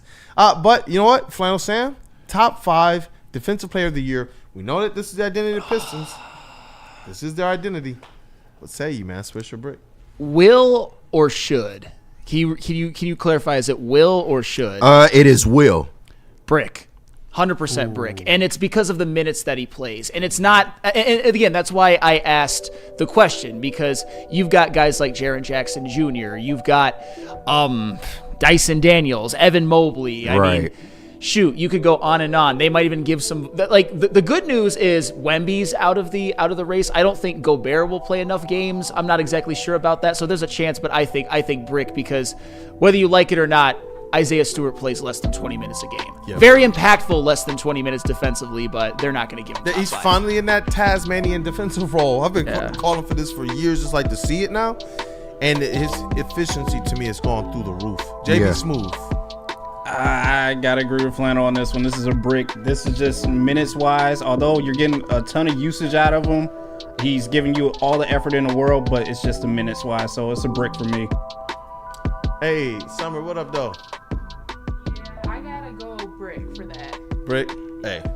Yeah, I agree for all the reasons Flannel laid out. It's just because that he's not a premier center in this league. He doesn't get the minutes and doesn't therefore get the attention. Yeah, definitely. But he's right up there, though. If you look at the numbers, he's right there. Yeah, and that's the thing. The numbers suggest that he has an argument to be at least somewhere in the top, maybe 8. But when you look at comparing this with the success of the Detroit Pistons this year, the great turnaround they've had, that's where his numbers, to me, really begin to jump off the page. But And just to clarify, it does look like Rudy Gobert will qualify in terms of games played, and you know that they'll at least put him in the top 5 because he's won it so often, and his numbers really haven't taken that much of a dip this year. Overrated. Top 5. Rod Beard, what say ye? Top 5 Defensive Player of the Year votes, and if not, do you think he will receive any? He will receive some. He'll be in the top 10, but not the top 5 because of the minutes. Unless you are just a diehard watching 82 Pistons games, you don't understand how effective he is. And at his size is the other piece of that too. He's not 7'5" or 7 or a Rudy Gobert 7'3". He is absolutely undersized for what he does. Yep. No, I agree. Number 3. This Pistons season is the greatest turnaround in Detroit sports history. Swish or brick? Oh, man. That's one your boy cooked up right there. That's one, yeah. Look at Ryan. He got to do some research. I see the glasses. Because there's still unfinished business, but as it relates to going from the worst season in Detroit Pistons history with not a lot of hope on the horizon to, and this is what I'm going to do to factor this in, to a new coach, a new president of basketball operations, new GM effectively or GM team, a new rookie, and you got new vets. So when you're talking about turnaround, it's not just the wins because they still have unfinished business for this year. You want them to capitalize on that. But when you look at everything that's contributed to this turnaround, this is one of the best that I've ever seen from top to bottom. But Flannel, what you got for me, brother? Swish if they get the 4 seed. Ooh. Brick to the 2006 Tigers if they finish anything below the 4 seed. I know that that's a lot of caveats and a qualifiers, but the fact that we're even having this conversation is a testament to the team. But that 2005 Tigers team was 71-91, and next year they made the World Series. So I had to take that into consideration as well. Some people are saying last year's Tigers deserve some consideration. They do. They really do. But I just don't know if that's the greatest turnaround, but they absolutely do. JB, go ahead. I kind of agree with Flannel. Flannel and Kool-Aid, if the Pistons somehow, some way get that 3rd seed, then yes, I will grant them that this is the biggest turnaround of a Detroit sports team. But other than that, it's a brick for me. Hey, summertime, what up, though? 100% swish. The Swish. way that they're playing right now, it's like without a doubt that this is a swish. Hey, let's rock. KG, what up, though? I'm gonna say swish. I've never seen, and Flannel, I'm so glad that you brought up the 06 Tigers, because that is probably, the one that you put in real contention with this. But I don't know, man. I've never seen a team go from 14 to damn near bordering 50 wins. I mean, this is absolutely crazy what we're seeing right now. And just in terms of 1 year turnarounds, I think it could go. I think it could go. Shout out Rob Beard. Rob Beard. This one ain't that outlandish, right? It's arguable. I'm seeing people in the chat. 2006 Tigers for sure. That's from IT Hips. Randall Smalls. Tigers were dead at All-Star break, and only Crazy Clown, Broder, and I kept the faith. Oh, come on, man. I kept the faith to Rando. But yeah, I'm seeing some support here in the chat. But for the Tigers, Charles McClain, Brick, that would be Tigers last year, and Lions winning the division 2 years ago. So the Lions are getting some love as well. But that was 9-8 team. Right. They had a steady climb. Yeah, they had a linear progression. The playoffs the year before. Yeah. Literally just missed out. Yeah. One of the best teams second half of the season. Yeah. Well, one thing, this is probably the greatest just Pistons basketball turnaround ever. I think that goes inarguable. It's one of the best. Look, I compared the restore to the Bad Boys. That's up on the Woodward Pistons channel. Their rebuilds, very similar rebuilds. It's looking very similar timelines as well. And a lot of it has to do with getting in the right basketball mind, the right coach. So the right basketball mind to lead, the right coach. They did all the same things. GM, coach, and they had a star already in here, a star point guard, Isaiah Thomas. Now you got Cade. So, yeah. But Rod Beard, what say ye? I'm going to say math dictates that in order to get to 51, the Pistons have to go 14-2 the rest of the way. 14-2. I understand that. Okay. It's still alive. I'm not dead till I'm dead, man.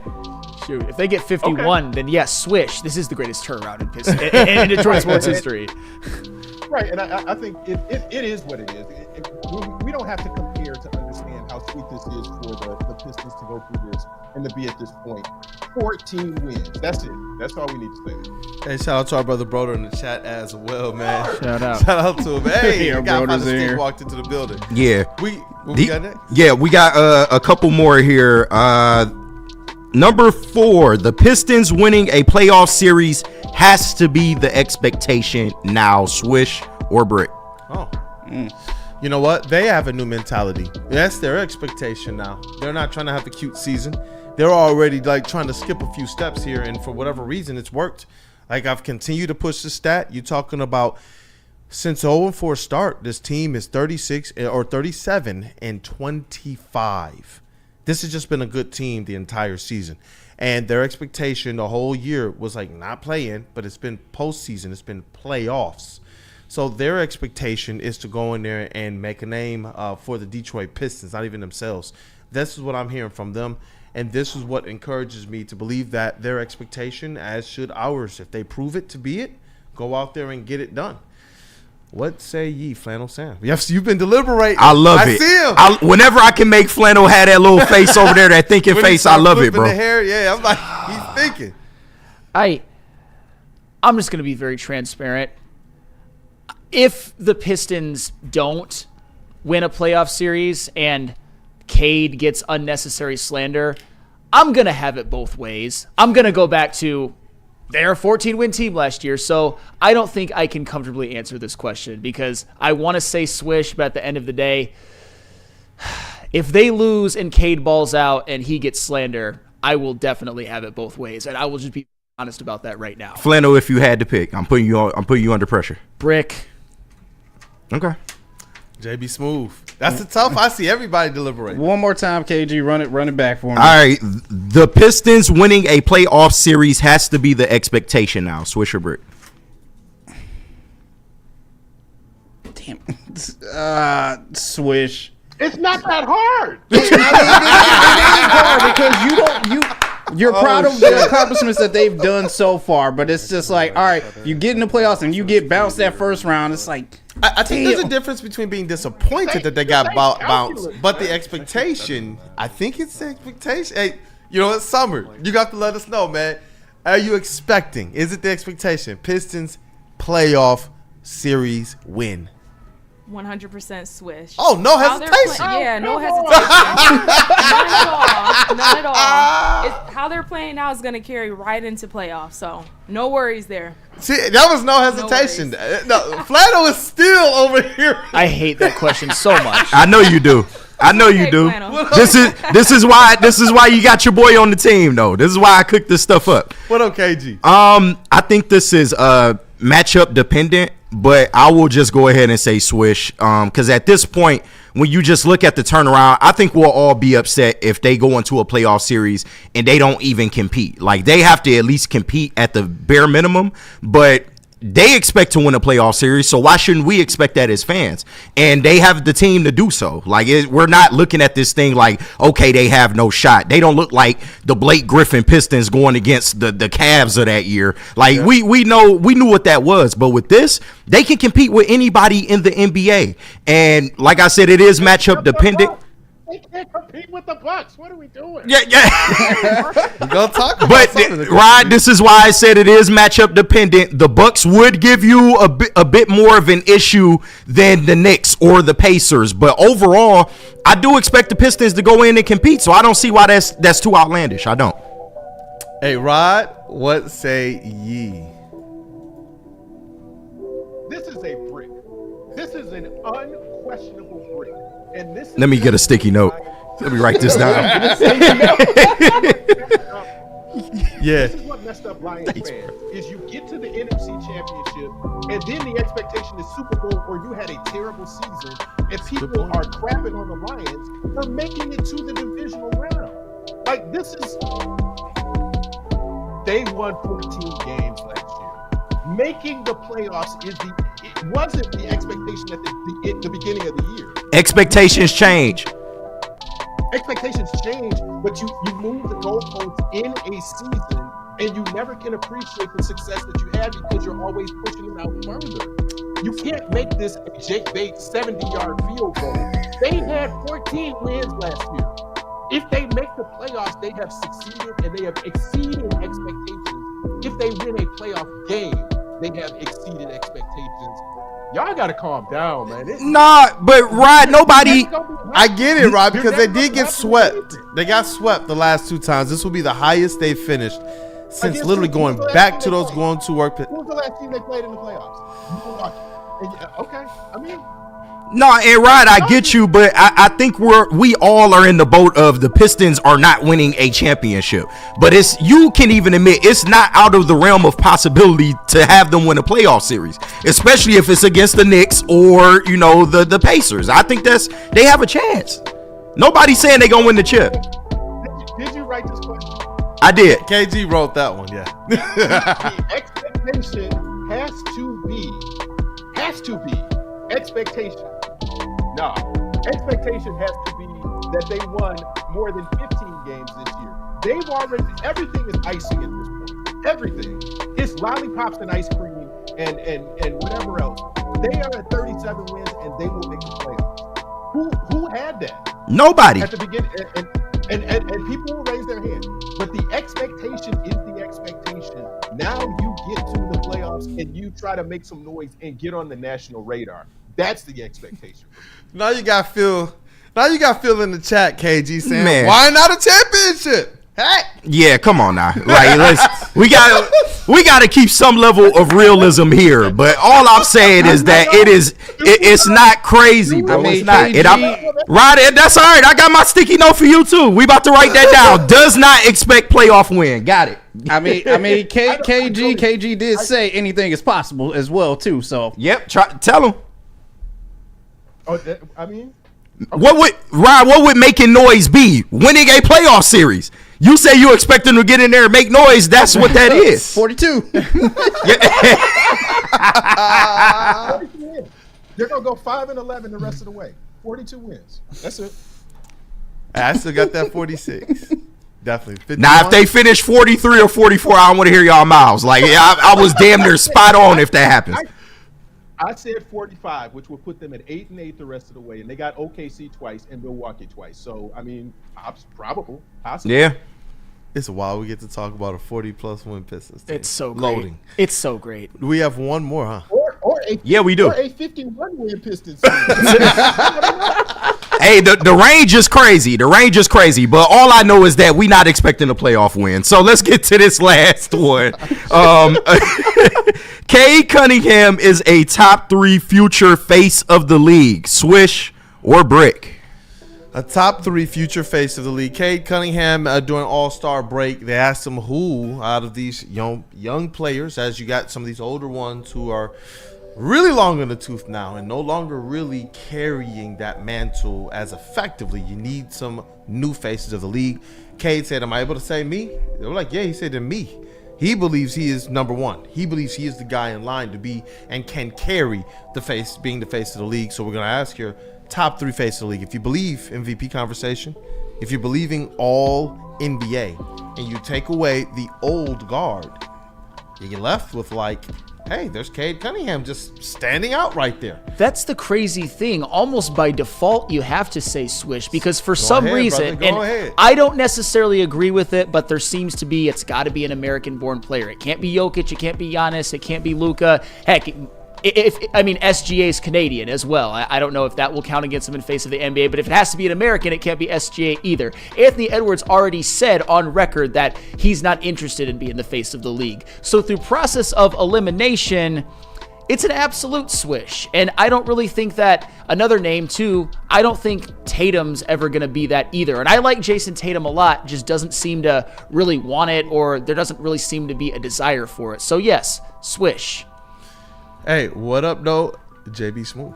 I agree with Flannel. This is an absolute swish. I don't see why Cade couldn't be that top 3 new face of the league as well, too. As you said, a lot of these old faces are kind of phasing out a little bit. And, hey, Cade said it himself. I'm sizzling. Summertime. What up, though? Yeah, I like that. He definitely sizzling. But yeah, no, this is without a doubt a swish. Like, I definitely see that happening. In every game, he's just been proving it. Like, game after game, the numbers that he's putting up, assists, rebounds, all of that. Yeah, definitely the face of the league. KG, what up, dog? Oh, Lord.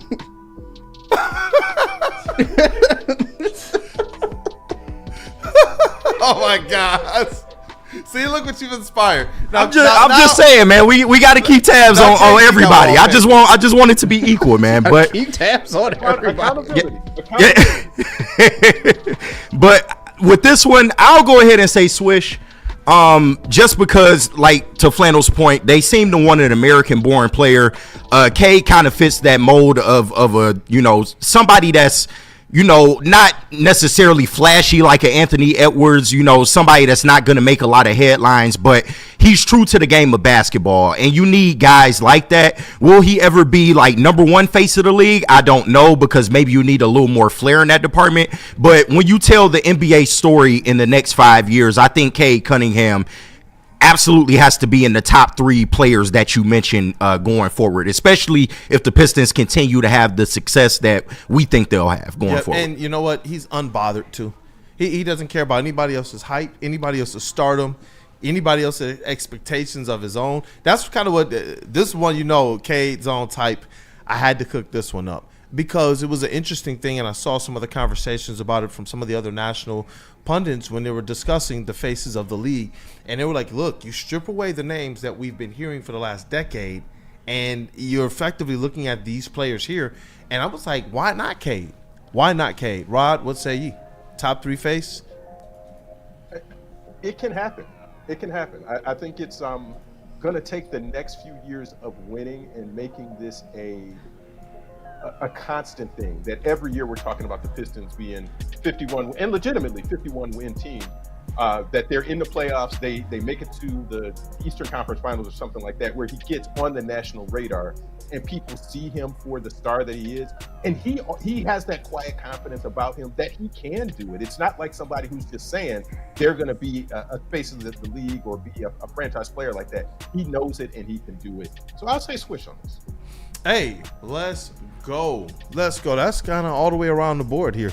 Cade Cunningham, at least locally now, has put himself in a position where people expect star things. And I do believe, obviously with the NBA becoming an all-star, this is only going to grow. And Rod, you said it best, and I think all of us said a lot of our answers are tinged with, as long as they not only keep this pace up, but they continue to push those expectations higher. But one thing that I do believe you said that all Pistons fans should take away, no matter what we believe about the expectations, there shouldn't be one grain of disappointment with this Detroit Pistons team this year. This team has already blown by everyone's expectations, readjusted expectations, and now we're on those readjusted expectations. And that's just because we're acknowledging more or less what we see out of this team. But they should be applauded for the growth they've shown, the leap that they've shown. And we're not just talking about a team who made the marginal leap, which we would all have said, this is progressional growth. They played in the play-in and got bounced after one game.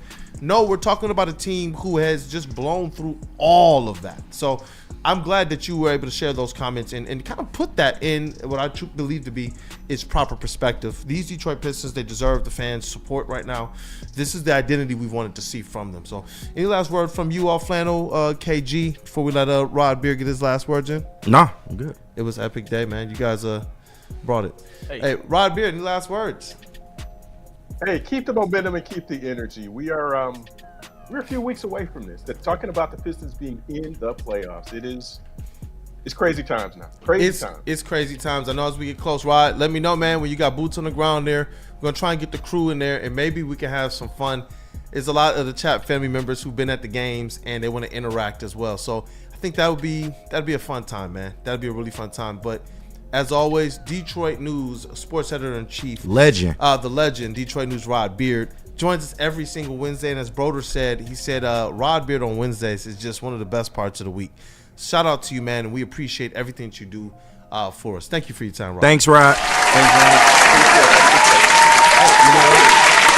Great times, great conversations all the time. And you know what? I got to tell the people, though, about Lady James, too. Why? Because at Lady James, they take the chart of getting a haircut. Our talented stylist will deliver an industry-leading haircut, a relaxing scalp massage, and my favorite, the hot lather neck shave and a hot towel treatment. Open 7 days a week. Walk in anytime. Lady James haircuts for men is wicked awesome. I'm also telling people about Dr. Pierce, too. Attention, sports fans. Don't miss out on expert sports injury insights with Dr. Jeff Pierce of Michigan Sports and Spine. Join Dr. Pierce every Tuesday during Big D Energy and every Thursday during Ermanni and Edwards, where he's offering you top-notch injury advice. So trust the guy that DMAC is trusted, because Dr. Jeff Pierce is here to keep you in the game and performing at your best. For more information, visit MichiganSportsAndSpine.com or call 248-426-9944. Stop searching for a vehicle and start finding one. Les Stanford Chevrolet Cadillac makes it easy.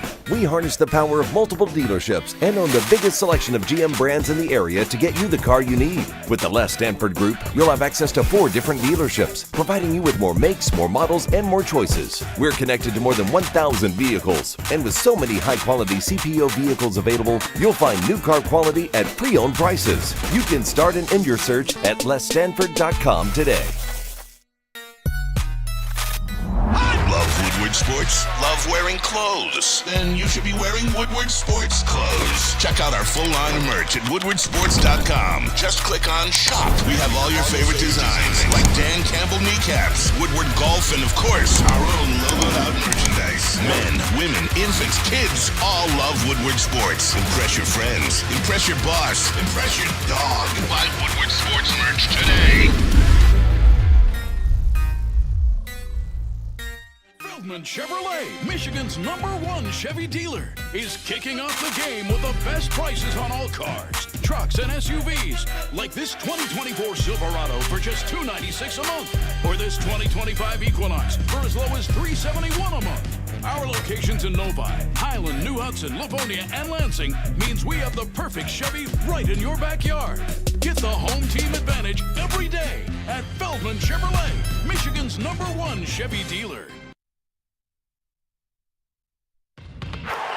Woodward Sports is at it again, giving away more cash and prizes than anyone in Detroit. Get into our March Bracket Challenge, powered by Jug and Nathan Neurosurgery. If you have the biggest basketball brain and get first place, you win $1,000 cold hard cash. But it doesn't stop there. Second place gets a weekend at Grand Traverse Resort in Traverse City, including brunch at Erie and golf. Third place, 2 club seats to see the Pistons versus Bucks with food and drinks courtesy of RHB Laboratories in Troy. You can pre-register now at WoodwardSportsBracket.com. That's WoodwardSportsBracket.com. Then, after Selection Sunday, fill out your bracket for your chance at $1,000 in cash, money, and more. Pick by mascot, choose by team colors, have your dog pick. No matter how you do it, go to WoodwardSportsBracket.com right now and register. All powered by the best in the game, Chug and Nathan Neurosurgery and Woodward Sports.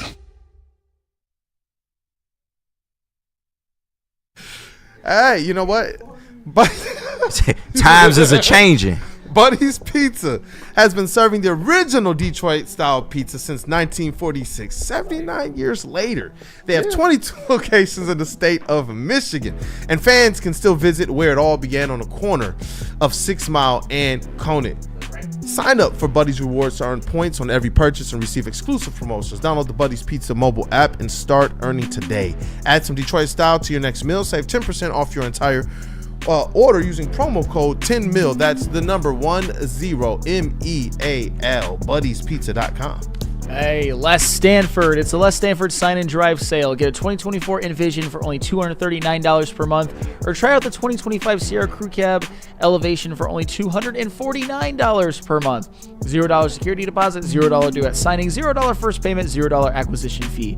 Get to Les Stanford today and check out their massive inventory at the Sign and Drive sale. Les Stanford, Buick, and GMC. LesStanford.com.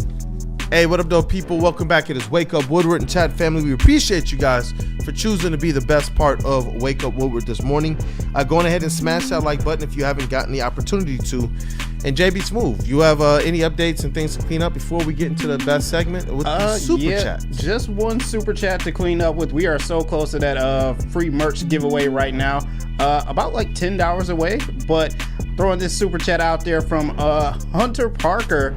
He says, Neil said it with the Tigers last year. This is the year we enjoy, and next year it will be all talk about how we need to make it to a championship with the Pistons. So what do you guys think about that?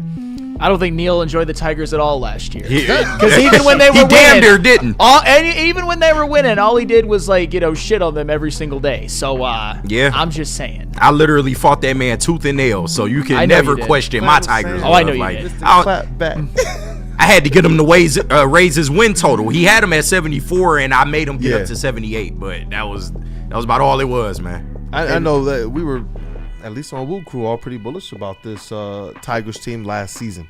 The entire way, there was some times that definitely it cast a little bit of doubt, maybe.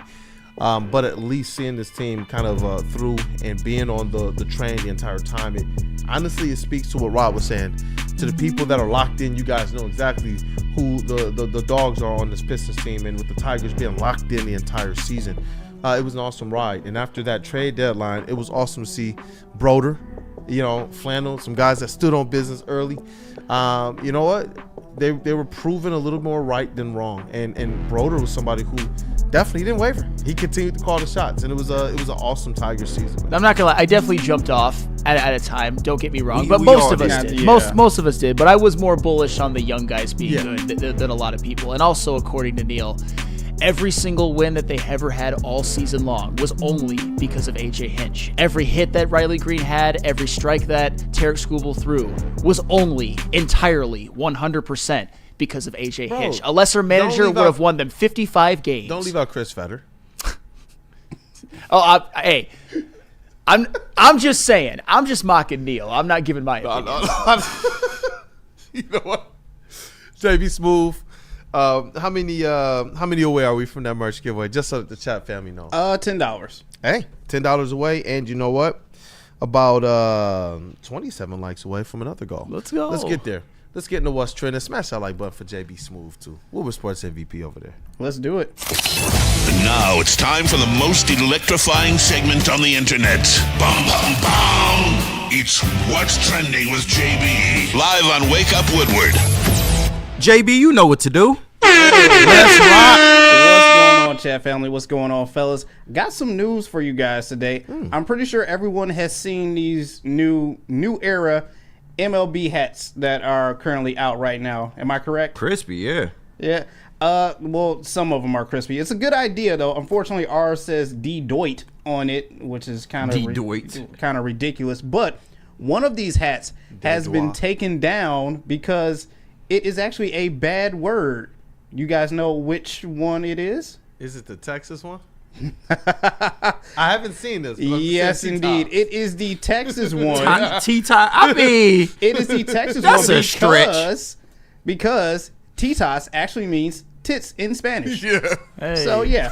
So this one has been taken down from the website. They could have let that Shout one out to rock, my pops, bro. dog. He used to have to go down there and visit plants in Texas and Mexico for Chrysler. Learn some cool words, man. And this is embracing Texas's, Spanish heritage, bro. So I think you should keep that in. Y'all could have let this one slide. It's not that big of a deal. Did they release them yet? Like, was anyone able to purchase at least one of these? I think some of them probably got it like as a pre-order, and obviously you probably have to honor that order if they already shipped. Bro, we got to get one for JB in the titty booth, bro. Oh, come on. If I find one in Detroit, bro, I'm buying it. I am buying it, JB. Add it to your hat. If you find one, let me know. If I find one, I will definitely let you know. But I guarantee you, I probably will not find one. So there's that.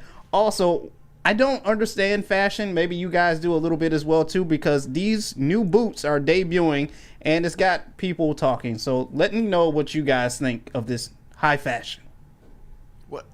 Oh my What's God. that? Yep, Jesus. That's fashion. That's fashion for you, everybody. I didn't think it could get no worse after the little red cartoon boots that was kind of popular, but it's pretty bad. Like, who wants a shoe like that?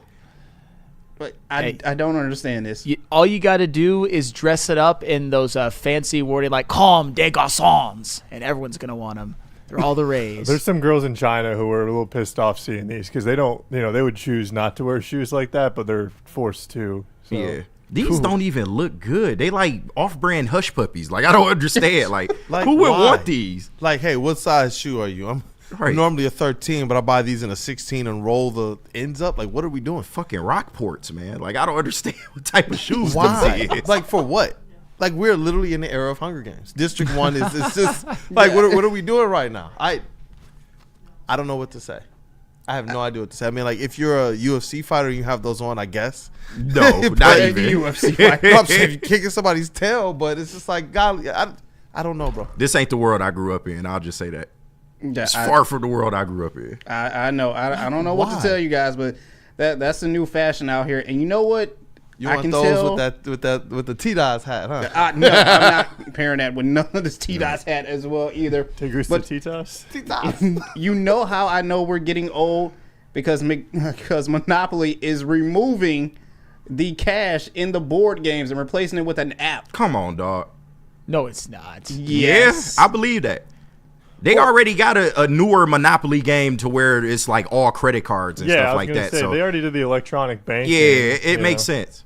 So they are removing cash in the original board game. So if you have an original board game, you might want to keep it because it's a collector's item. Guarantee it's going to be collectors. Quit losing the money, please. Is Monopoly money going to become like really valuable at some point, like 100 years in the future? That'd be hilarious. It probably will, to be honest. That'd be hilarious. But this is where the world is going. Everything is digital now, man. Like you can't even have cash at sporting events now. Like it's crazy out here. Cash is literally meaningless. They got the little cash card machine. So if you bring your cash, they will like, I'm sorry, you got to go right over there. Yeah, a little fee, and it will give you a card back that you can use inside the arena. So, golly, everything is going. That's the way now. Cashless is the way. We've lost the social fabric. It's just Everything's digital. I've seen Flannel deliberating so much this show, bro. Everything is digital now. It's kind I of blame terrible. Roy Lopez signing for this. I know.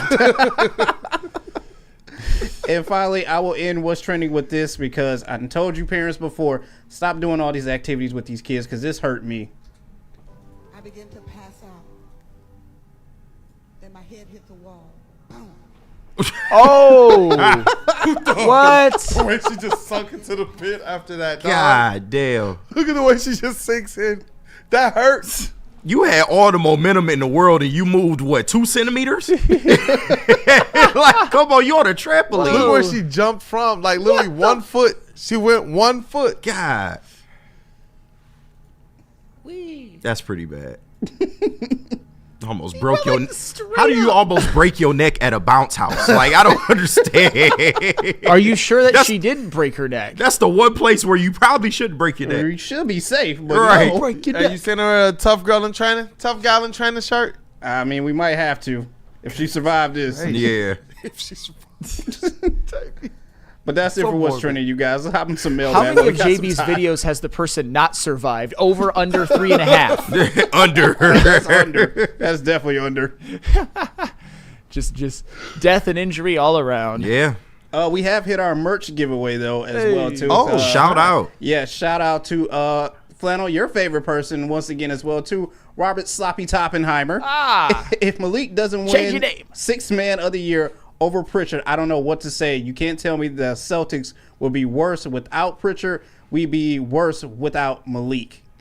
And another $10 from Byrne once again, man. He said, when do we start putting the championship expectation on the Pistons? Do they need to make a conference finals or just all in next year? It depends on what they add in the offseason. We can't go championship just yet. I think it's going to be we a couple years out from that. But if they have a good offseason, I don't know, maybe we can reapproach it. But I mean, with the rise and with where the NBA is in terms of really the dysfunction around them, it doesn't take much for the Pistons to sneak into that expectation. I'm not putting it on them as it relates to this is how I'm going to judge you. But in terms of can they make that leap in this one off season, I actually do believe they can. But it sets up, in my opinion, a little bit better for them in 2 off seasons. Once you realize what you're going to do with Jalen Duren, once you know what you have with a Jaden Ivey as well, coming back from injury, I think that those are 2 of your more important questions as it relates to the foundation of a championship winning team. Because I do trust that Trajan can cook up in free agency or trade. Yeah, I'd say championship expectations probably 26, 27, or 27, 28. Just for a rough timeline. But yeah, anything can be expedited with a great offseason. All right. Is that the super chats, brother? Yep, that's all the super chats for today. All right, make sure that we get that winner, and we'll announce them after we get a couple Feldman questions here. If you guys got some Feldman questions, definitely put it in the chat. Now, if you want, just we'll say what up though to our friends at Feldman one more time. Hey, Feldman Chevrolet of Novi, Detroit's #1 Chevrolet dealer and the Chevrolet dealer of the year for 6 consecutive years. They got deals of the month. You can get a 2025 Chevy Silverado 1500 Crew Cab for only $199 a month. You can also get a 2025 Chevy Equinox for only $249 a month. Come see George Haas and his team at Feldman Chevrolet of Novi. And don't we have the bracket challenge as well? I was just going to say, you want to do the bracket challenge? challenge? Bracket challenge. Woodward Sports is at it again, giving away more cash and prizes than anyone in Detroit. Get into our March bracket challenge powered by Jugga-Nathan Neurosurgery. If you have the biggest basketball brain and get first place, you win $1,000 of cold, hard cash. Second place gets a weekend at Grand Traverse Resort in Traverse City, including brunch at RB and golf. Third place, 2 club seats to see the Pistons vs. Bucks with food and drinks courtesy of RHB Laboratories in Troy. You can pre-register now at woodwardsportsbracket.com. Then after Selection Sunday, fill out your bracket for your chance at $1,000 in cash, money, and more. Go to woodwardsportsbracket.com right now and register, all powered by Best in the Game, Jugga-Nathan Neurosurgery, and Woodward Sports. Hey, shout out to Dr. Jugga-Nathan, who was actually in the building last night supporting his Washington Wizards.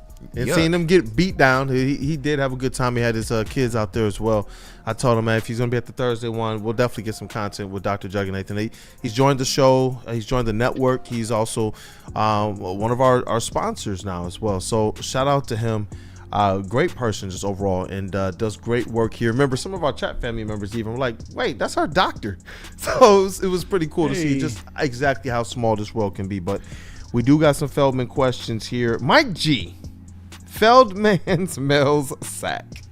Kool-Aid. You have to pick one, and this is for the whole crew. Anybody who is knowledgeable of these people. Whitley or Denise Huxtable? Oh, God. Oh, I was a Whitley simp. yeah, I gotta be through with you. Denise, though, she's solid, She was dog. so solid, dog. Sturdy as we like to call them. Oh, man. Flannel, do you know? Who's Whitley? I don't know who Whitley is. I know who Denise Huxtable is, but Yeah, dog. I was a Whitley simp. Yeah, I'm not mad at that. Light bright. Look at, he's gonna look it up. Hey, I JBSmooovv, I gotta get your take on this. And this is why we need Saturday Night Vibes. I was gonna say Mike G already asked me this one. It's Whitley, hands down. Come on now. You said who, Whitley? It's Whitley, hands down. Come on. Yeah. Hey, what you know in there, man? Did they got any opinions over there? Chasing their parlay right Chase, now. yeah. What y'all over there doing? And they're studying, man. They're training. It's a lot of training going on in there. can I say this though about Denise Huxtable, Lisa Bonet? She's got herself a heck of a roster. She got prime Lenny Kravitz and prime Jason Momoa in the same lifetime. That's pretty solid. I'll just say that. Tell y'all, Denise, y'all sleep on Denise. Oh, absolutely. Y'all sleep. 100%. Man. It's like it's a blast down memory lane. But I know, right? You know, here we go. Randall Smalls, Feldman Mailbag. With Tigers' abundance of pitching, could we see someone like Yankees make a deal? For what though? Yeah, I would have to know. I'd have to look at the Yankees and see what they have and what they could give away. I mean, I would say no. I don't think the Tigers are making another trade before the season starts. Hey, Mitten Maid, what young player or players would you include in the trade for Devin Booker? Obviously, the news was out there that we knew that this was on the way too. You know, the Phoenix Suns making Devin Booker potentially available, but the report is they want 4 first-round picks and a young player, a good young player. Pretty steep. Like they want one that's like a rising type of trajectory. So that's steep. That is very, very steep. But you got to ask yourself, does Cade with a Devin Booker make this team championship worthy? Because if you make that trade, it has to be for a championship. It has to be for a championship. Point blank. And the thing that you worry about is just, hey, he's had now over the last several years some pretty good rosters around him. That's the one thing you have to consider when you talk about gutting your resources to bring in a guy like a Devin Booker, who we know is top notch and next level. Mm-hmm. But is he going to help your team get to that championship level? Right. One finals appearance in his career. So what up, though, KG?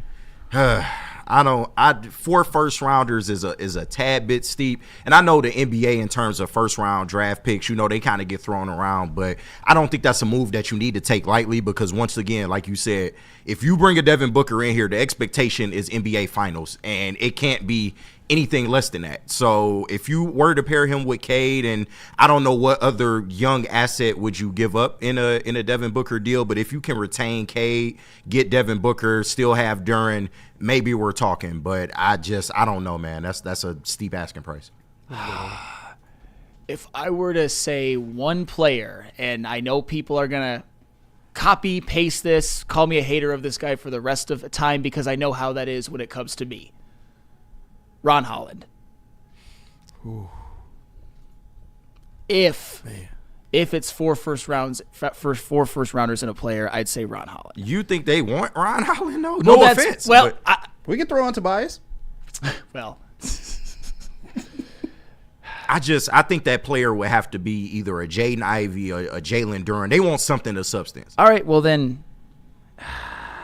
And maybe Asar, but I don't want to trade him. I'm still, I can't. Yeah, Asar is on my short list. Asar and Jalen Duren are on my short list. I believe those guys are trending towards all-star worthy. But as it relates to Jaden Ivey, I just can't do it yet. I don't know why, but I just can't.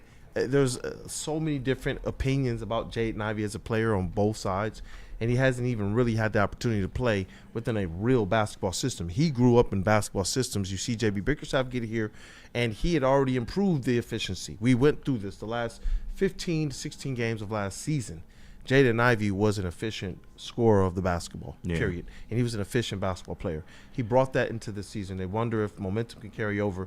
And you see the guy effectively turn into, before our eyes, a guy that I could see in the future being a solid 18-5-5 next to a Cade. And a guy who, if you need him to turn up, he could turn up. This guy hit game winners for us this year.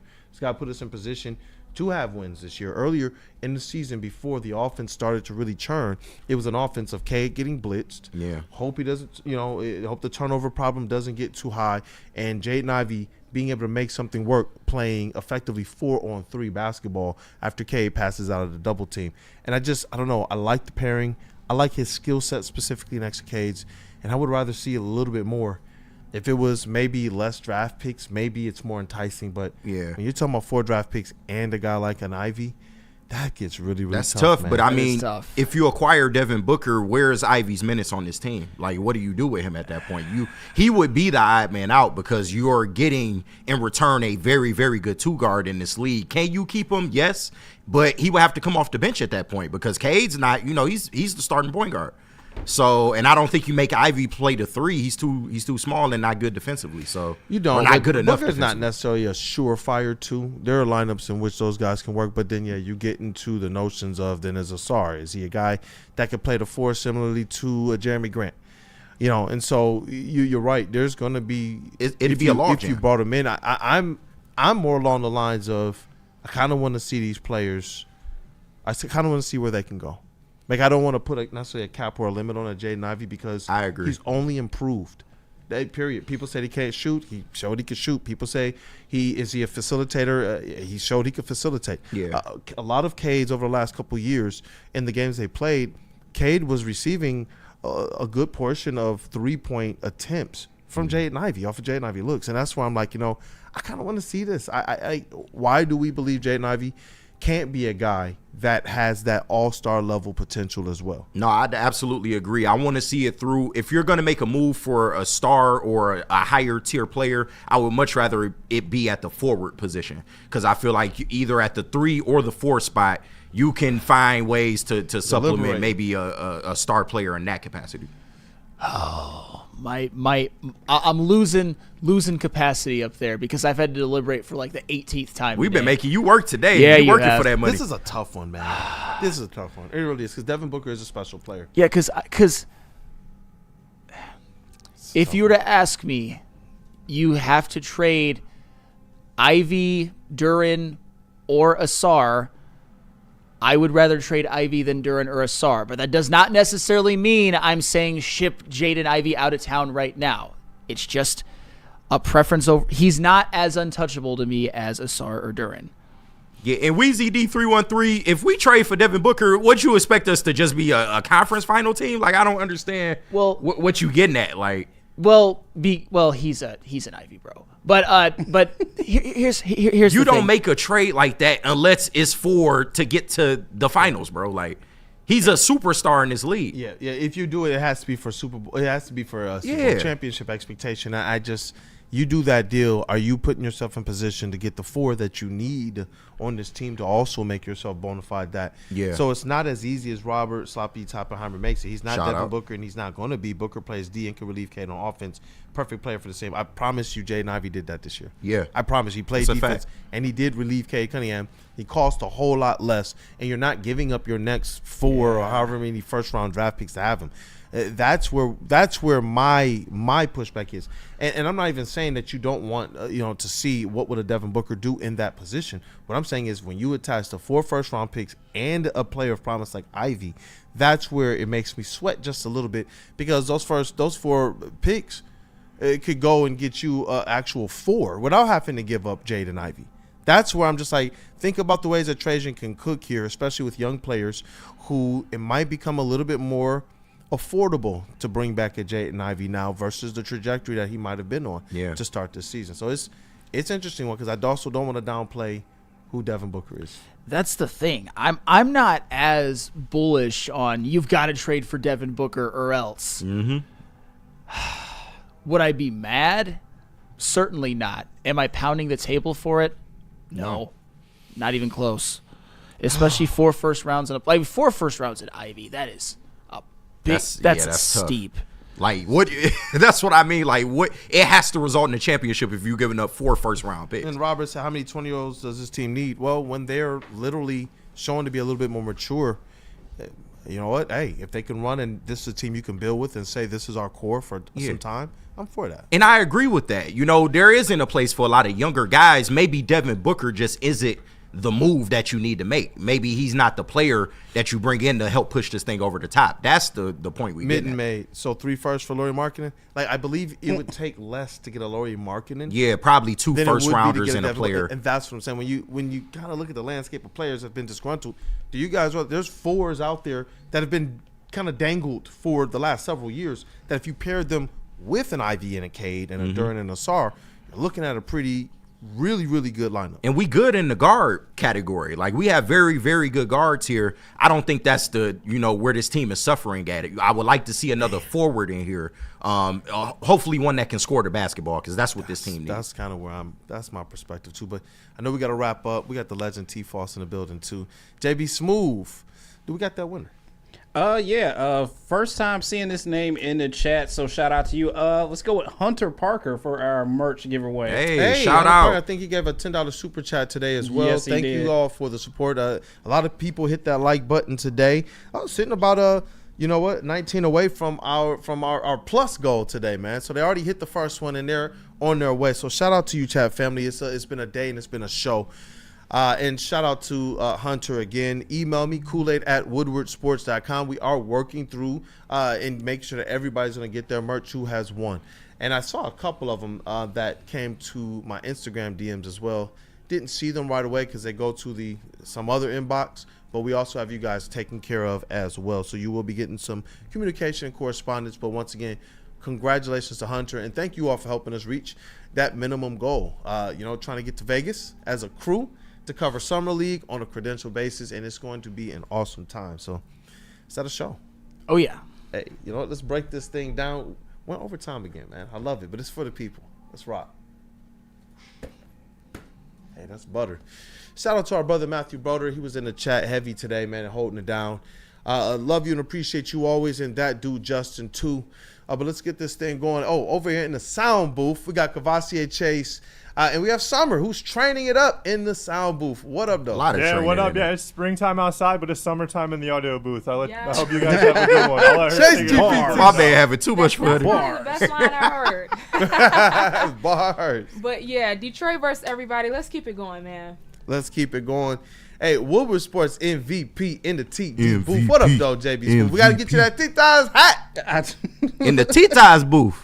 You know what? If you can find it, I will wear it. I will definitely wear it. I don't know about those shoes, though. But shout out to everyone in the chat. Shout out to you guys for sending in those super chats as well, too. Like I said, going to a good cause for us trying to make our way over to the NBA Summer League out in Vegas. So just keep it going all the rest of the week right now. Hey, keep it going. Shout out to Sportico. Pistons' historic NBA turnaround drives better business results. Oh, we definitely know over here. Pistons coverage has been amazing. Oh, yeah. Shout out to KG. That is Detroit's #1 draft pick in the building. Rookie of the year going for MVP. What up, though, Black Holly? Hey, I can't lie, bro. I like picking on Phil in the chat because he just always got something to say. For somebody that complained about how bad this show is, you always find a way to linger around this motherfucker, man. You always talk about people's appearances and stuff like that. Stop it, bro. Stop it. But we appreciate your patronage, dog. And everybody else in the chat, man, we appreciate you tapping in with us.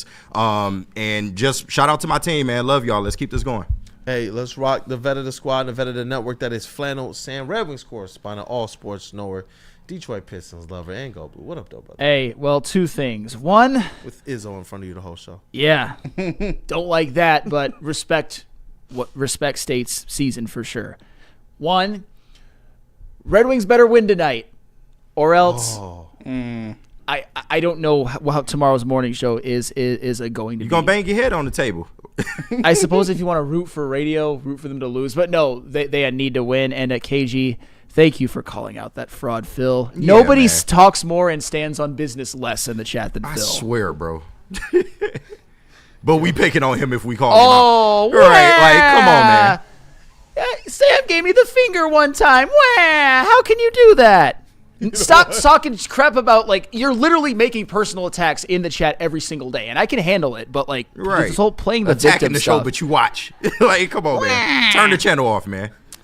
Go turn his TV put on your off. Turn diapers, his TV off. Hey man, y'all sound like y'all got that identity of this new Pistons team here, man. I like We this. don't take that Physical, bullshit. aggressive. Listen, we accept criticism, but as far as any of the extra shit, we ain't buying into that, bro. And that's the thing, like, Shad at least, like, stands on business. If I clap back, he'll just clap back again. And then put the Yeah. laughing emoji and you're Yeah, like, dang it, yeah, they got yeah, me again. yeah, yeah. You know what? It's your boy Brandon Day, aka Detroit Kool-Aid, your credential Pistons reporter, writer for the network. It's been a great show, already a great start to the day, and I'm hoping it is for you guys. Be blessed, man. It's been Wake Up Woodward. Go Pistons! AJ Styles has come out and said he will not be wrestling after 50. So once he turns 50, he is done. I'm cool with that. Because you want to see people go out on top, especially wrestlers that wrestle into their, 50s, 60s. I think about The Undertaker, and I love Undertaker a lot. But them last couple years was brutal. I mean, he was slow as hell. You know it's real when your titty muscles start sagging, bro. Like for a long time it was there. Like, he was cut. But like when the titty muscles start sagging and he not hitting the spots like he used to, I'm just like, all right, Taker, it's time, bro. Like, you a legend. We want to remember you as a legend, man. Like, you, bro. No, but with certain people, it's time to hang them up.